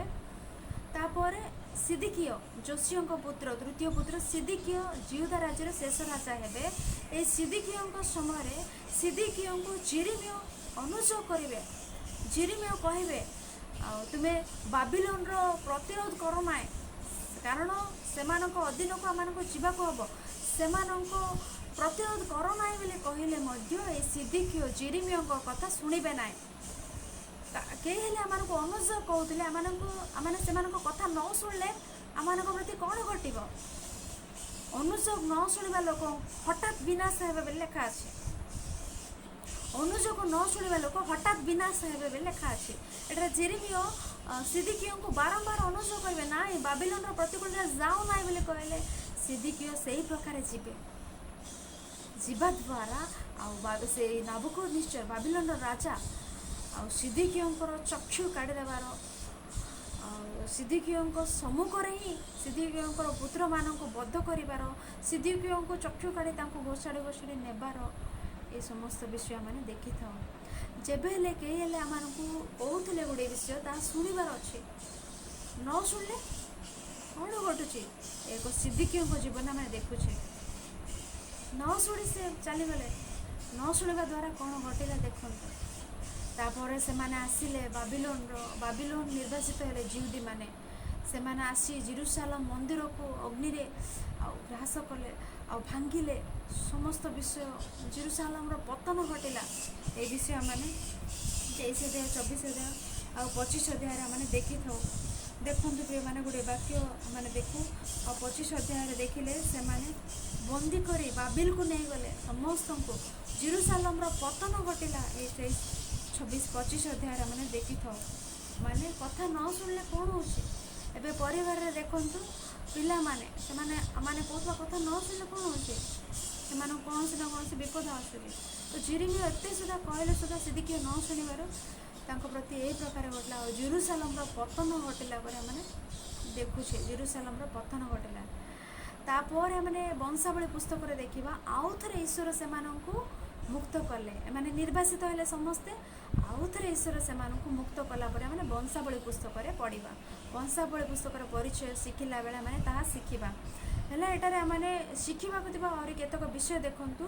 ଜିହୋୟାକିନକୁ ସେମାନେ ନେଇଯିବେ ବାବିଲୋନକୁ, ମାତ୍ର ସେଠାରେ ସେ ପରିବର୍ତ୍ତନ ହେବେ। ସେଠାରେ ତାଙ୍କର ଆଚରଣ ନା କ'ଣ ନା ପରିବର୍ତ୍ତନ ହେଲା ପରେ ଜିହୋୟାକିନ ସେଠାରେ କେଉଁ ପ୍ରକାର ଅବସ୍ଥାରେ ଥିବେ ଦେଖନ୍ତୁ। ଆଉ 25 ଅଧ୍ୟାୟ 27 ପଦ ଆମେ ଦେଖିଲେ, ଅନନ୍ତର ଜିହୁଦାର ରାଜା ଜିହୋୟାକିନର ବନ୍ଦିତ୍ୱର 37 ବର୍ଷର 12 ମାସର 27 ଦିନରେ ବାବିଲର ରାଜା ଇବିଲ ମରୋଦକ ରାଜ୍ୟ ଆରମ୍ଭ କରିବା ବର୍ଷରେ ଜିହୁଦାର ରାଜା ଜିହୋୟାକିନକୁ କାରାଗାରରୁ ବାହାର କରି ତାଙ୍କର ମସ୍ତକ ଉନ୍ନତ କଲେ। ଆଉ ସେ ତାଙ୍କୁ ପ୍ରୀତି ବାକ୍ୟ କହିଲା ଓ ତାଙ୍କ ସଙ୍ଗେ ବାବିଲରେ ଥିବା ରାଜାମାନଙ୍କ ଆସନଠାରୁ ତାଙ୍କର ଆସନ ଉଚ୍ଚରେ ଥିଲା। ଆଉ ତାଙ୍କ ସହିତ ମିଶି ଭୋଜନ ମଧ୍ୟ କଲେ। এই সমস্ত বিষয় আমরা দেখিଥାଉ। ଜିହୋୟାକିନ ବନ୍ଦୀ ହେଲା ପରେ ତାଙ୍କୁ ସେ ଶିକ୍ଷା ପାଇଲେ। ଆଉ ସେଠାରେ ଉତ୍ତମ ଆଚରଣ ଦ୍ୱାରା ଆଉ କ'ଣ ଘଟିଲା କେଜାଣି, ଆଉ ସେଠାରେ ରାଜା ତାଙ୍କୁ ଉନ୍ନତ କଲେ। ବାବିଲ ରାଜା ଜିହୋୟାକିନକୁ ଉନ୍ନତ କଲା ପରେ ଆମେ ଦେଖିଥାଉ। ସେହିପରି ମନସ୍ସି ବିଷୟରେ ଆମେ ଦେଖୁଥାଉ। ମନସ୍ସି ରାଜାଙ୍କ ଦ୍ୱାରା ହିଁ ଜିସାୟ ବାବାଦୀଙ୍କର ମୃତ୍ୟୁ ୟାଙ୍କ ଦ୍ୱାରା ହିଁ ହେଇଅଛି ବୋଲି ଆମେ ଶୁଣୁ। ଆଉ ହେଲେ ମଧ୍ୟ ଆଉ ମନସ୍ସି ପ୍ରାର୍ଥନା କଲେ। ମନସ୍ସି ଈଶ୍ୱରଙ୍କ ନିକଟରେ ପ୍ରାର୍ଥନା କଲା ପରେ ଆମେ ଦେଖୁ କେଉଁ ସ୍ଥାନରେ କହିଲେ ପରେ ଦେଖନ୍ତୁ। ବଂଶାବଳୀ ଦ୍ୱିତୀୟ ପୁସ୍ତକ 33 ଅଧ୍ୟାୟ 12-13 ପଦରେ, 33 ଅଧ୍ୟାୟ 1 ପଦରୁ 6 ପଦ, 1 ପଦ 6 ପଦ 12-13 ପଦ ପଢ଼ନ୍ତୁ। ଆଉ ପୂର୍ବେ ମନସ୍ସି ଆଉ ଉଚ୍ଚସ୍ଥଳୀ ସେ ସମସ୍ତ ବିଷୟକୁ ଜାରବିୟମ ପଥରେ ହିଁ ଗଲେ। ମାତ୍ର ପରେ ସେ ପ୍ରାର୍ଥନା କରି ତାଙ୍କର ପାପ କ'ଣ ଭୁଲ କ'ଣ ଜାଣି ଆଉ ଈଶ୍ୱରଙ୍କ ନିକଟରେ ପ୍ରାର୍ଥନା କରିବାରୁ ମନସ୍ସିଙ୍କୁ ଈଶ୍ୱର କ୍ଷମା ଦେଲେ। ମନସ୍ସିଙ୍କୁ ଈଶ୍ୱର କ୍ଷମା ଦେଲା ପରେ ଦେଖନ୍ତୁ ବଂଶାବଳୀ ପୁସ୍ତକ 33 ଅଧ୍ୟାୟ 12 ପଦ ଆମେ ପଢ଼ିବା। ବଂଶାବଳୀ ଦ୍ୱିତୀୟ ପୁସ୍ତକ 33 ଅଧ୍ୟାୟ 12 ପଦ ଆମେ ପଢ଼ୁ। 12 ପଦ 13 ପଦ। ମନସ୍ସି ଅନୁତାପ କଲେ, ପୁଣି ଦୁଃଖରେ ଥିବା ବେଳେ ସଦାପ୍ରଭୁ ଆପଣା ପରମେଶ୍ୱରଙ୍କର ଅନ୍ୱେଷଣ କଲେ। ପିତୃଗଣ ପରମେଶ୍ୱରଙ୍କ ସାମରେ ଆପଣାକୁ ଅତିଶୟ ନମ୍ର କଲେ। ପ୍ରାର୍ଥନା କରନ୍ତେ ସେ ତାଙ୍କ ପ୍ରତି ପ୍ରସନ୍ନ ହେଲେ। ନିବେଦନ ଶୁଣି ତାଙ୍କୁ ପୁନର୍ବାର ତାଙ୍କର ରାଜ୍ୟ ଜେରୁସାଲେମକୁ ଆଣିଲେ। ମନସ୍ସି ଜାଣିଲେ ସଦାପ୍ରଭୁ ହିଁ ପରମେଶ୍ୱର କହି। ମାନେ ଏଠାରେ ଆହୁରି ହିଜିକିୟଙ୍କ ବିଷୟରେ ମଧ୍ୟ ମାନେ ପଢ଼ିଲେ। ହିଜିକିୟ ଜଣେ ରାଜା ଭକ୍ତି ରୂପେ ରହିବାରୁ ରାଜ୍ୟକୁ ସେ ରକ୍ଷା କରିପାରିଲେ। ନହେଲେ ସେହିଦିନ ହିଁ ସେମାନେ ନିର୍ବାସିତ ହୋଇଥାନ୍ତେ। ମାତ୍ର ଜଣେ ରାଜାଙ୍କର ଭକ୍ତି ଦ୍ୱାରା ସେ ରାଜ୍ୟକୁ ସୁରକ୍ଷାରେ ରଖିପାରିଲେ। ଆଜି ଆମମାନଙ୍କ ପରିବାରରେ ଆମମାନଙ୍କର ଭକ୍ତି ଜୀବନ ଦ୍ୱାରା ଆମମାନେ ମଧ୍ୟ ପରିବାରକୁ ସୁରକ୍ଷା ରଖିପାରିବା। ସେହିପରି ଜଣେ ଜିହୋୟାକିନ ଜଣେ ବିଷୟରେ ଆଲୋଚନା କଲେ। ଆଉ ତାଙ୍କୁ ରାଜା ନେଇଗଲେ, ତଥାପି ତାଙ୍କର ଆଚରଣ ପରିବର୍ତ୍ତନ ଦେଖି ତାଙ୍କର ପରିସ୍ଥିତି ଆମେ ଶେଷରେ ଦେଖିଲେ ଭଲରେ ବି ଅଛି। ସେହିପରି ମନସ୍ୱୀ ବିଷୟରେ ମନସ୍ୱୀ ସେ କରିଥିବା ଭୁଲକୁ ଅପରାଧକୁ ଅନୁତାପ କରିବାରୁ ଈଶ୍ୱର ତାଙ୍କୁ କ୍ଷମା କଲେ। ଈଶ୍ୱରଙ୍କର କେଡ଼େ ମହାନ ଗୁଣ। ଆଜି ଆମମାନେ ମଧ୍ୟ ଯେକୌଣସି ପାପ କରିଥାଉ ନା କାହିଁକି, ଯେତେ ଅପରାଧ କରିଥାଉ ନା କାହିଁକି, ପିତା ମୋର ଭୁଲ ହୋଇଗଲା, ମୁଁ ଅପରାଧ କଲି, ମୋର ଭୁଲ ବୋଲି ଈଶ୍ୱରଙ୍କ ନିକଟରେ ଅନୁତାପ କଲେ ଈଶ୍ୱର ଆମମାନଙ୍କୁ ମଧ୍ୟ କ୍ଷମା କରିବା ମହାନ ପରମେଶ୍ୱର ଆମମାନଙ୍କର। ତେଣୁ ଏଠାରେ ଜଣେ ମନସ୍ୱୀଙ୍କ ବିଷୟରେ ଦେଖି ଆମେ ଶିକ୍ଷା ପାଇପାରୁଛେ, ଜଣେ ହିଜକିୟଙ୍କ ବିଷୟରେ ଦେଖି ଆମେ ଶିକ୍ଷା ପାଇପାରୁଛେ, ଜଣେ ହିଜକିୟା ବିଷୟରେ ଦେଖି ଆମେ ଶିକ୍ଷା ପାଇପାରୁଛେ। ତେଣୁ ଏକ ରାଜାବଳୀ ଦ୍ୱିତୀୟ ପୁସ୍ତକରେ ଏହି ସମସ୍ତ ବିଷୟ ଆମର ମଧ୍ୟ ପାପ ପରିସ୍ଥିତିରେ ଆମେ ଥିଲେ ଆମର ପାପକୁ ପରିତ୍ୟାଗ କରି ଆମେ କ୍ଷମା ପ୍ରାର୍ଥନା ଅନୁତାପ ଆମେ କରିପାରିଲେ ଈଶ୍ୱର ଆମକୁ କ୍ଷମା କରିବା ପାଇଁ ସେ ପ୍ରସ୍ତୁତ ଅଟନ୍ତି। ତେଣୁ ଆଜି ହିଁ ଆମମାନଙ୍କର ଯଦି ଭୟଙ୍କର ସ୍ଥିତି, ତାହେଲେ ପ୍ରାର୍ଥନା କରନ୍ତୁ ଆଣ୍ଟୁପାତି, ସେ ଜୀବିତ ପରମେଶ୍ୱରଙ୍କ ସମ୍ମୁଖରେ ସେ କ୍ଷମା ଦେଇପାରନ୍ତି ବୋଲି ଆମେ ଶିକ୍ଷା ପାଇଲେ। ଆମମାନଙ୍କ ଭକ୍ତି ଜୀବନ ମଧ୍ୟ ଉତ୍ତମ ରୂପେ ରହିଲେ ହିଜକିୟଙ୍କ ସଦୃଶ ଆମେ ପ୍ରାର୍ଥନା କଲେ ଆମମାନେ ମଧ୍ୟ ଆମ ପରିବାରକୁ ରକ୍ଷା କରିପାରିବା। ଆମ ମଣ୍ଡଳୀରେ ଆମେ ଉତ୍ତମ ରୂପେ ଥିଲେ ମଣ୍ଡଳୀର ଲୋକମାନଙ୍କୁ ଆମେ ରକ୍ଷା କରିପାରିବା। ତେଣୁ ଏ ସମସ୍ତ ବିଷୟ ଦ୍ୱାରା ଏ ରାଜାବଳୀ ଦ୍ୱିତୀୟ ପୁସ୍ତକରେ ଦ୍ୱାରା ଆମେ ଅନେକ ବିଷୟ ଏବେ ପର୍ଯ୍ୟନ୍ତ ଶିକ୍ଷା କଲେ ଆଉ ଅନେକ ବିଷୟ ଏ ବିଷୟ ଦ୍ୱାରା ଜାଣିଲେ ବୋଲି ଶିଖିଲେ ବୋଲି ଆଶା କରୁଛି। ଆଶା କରି ଅଳ୍ପ କଥା ଶେଷ କରୁଛି। ଆଉ ଆଗକୁ ଆମମାନେ ବଂଶାବଳୀ ପୁସ୍ତକ ଆମେ ଶିଖିବା। ବଂଶାବଳୀ ପ୍ରଥମ ପୁସ୍ତକ, ବଂଶାବଳୀ ଦ୍ୱିତୀୟ ପୁସ୍ତକ, ଏହିପରି ଆମେ ଶିଖି ଆମେ ଯିବା। ସମସ୍ତ ବାଇବେଲର ସମସ୍ତ ବିଷୟ ଆମେ ଜାଣିବା। ଏତିକି କହି ଶେଷ କରୁଛି। ଆମେ ଆଗାମୀ ଦିନମାନଙ୍କରେ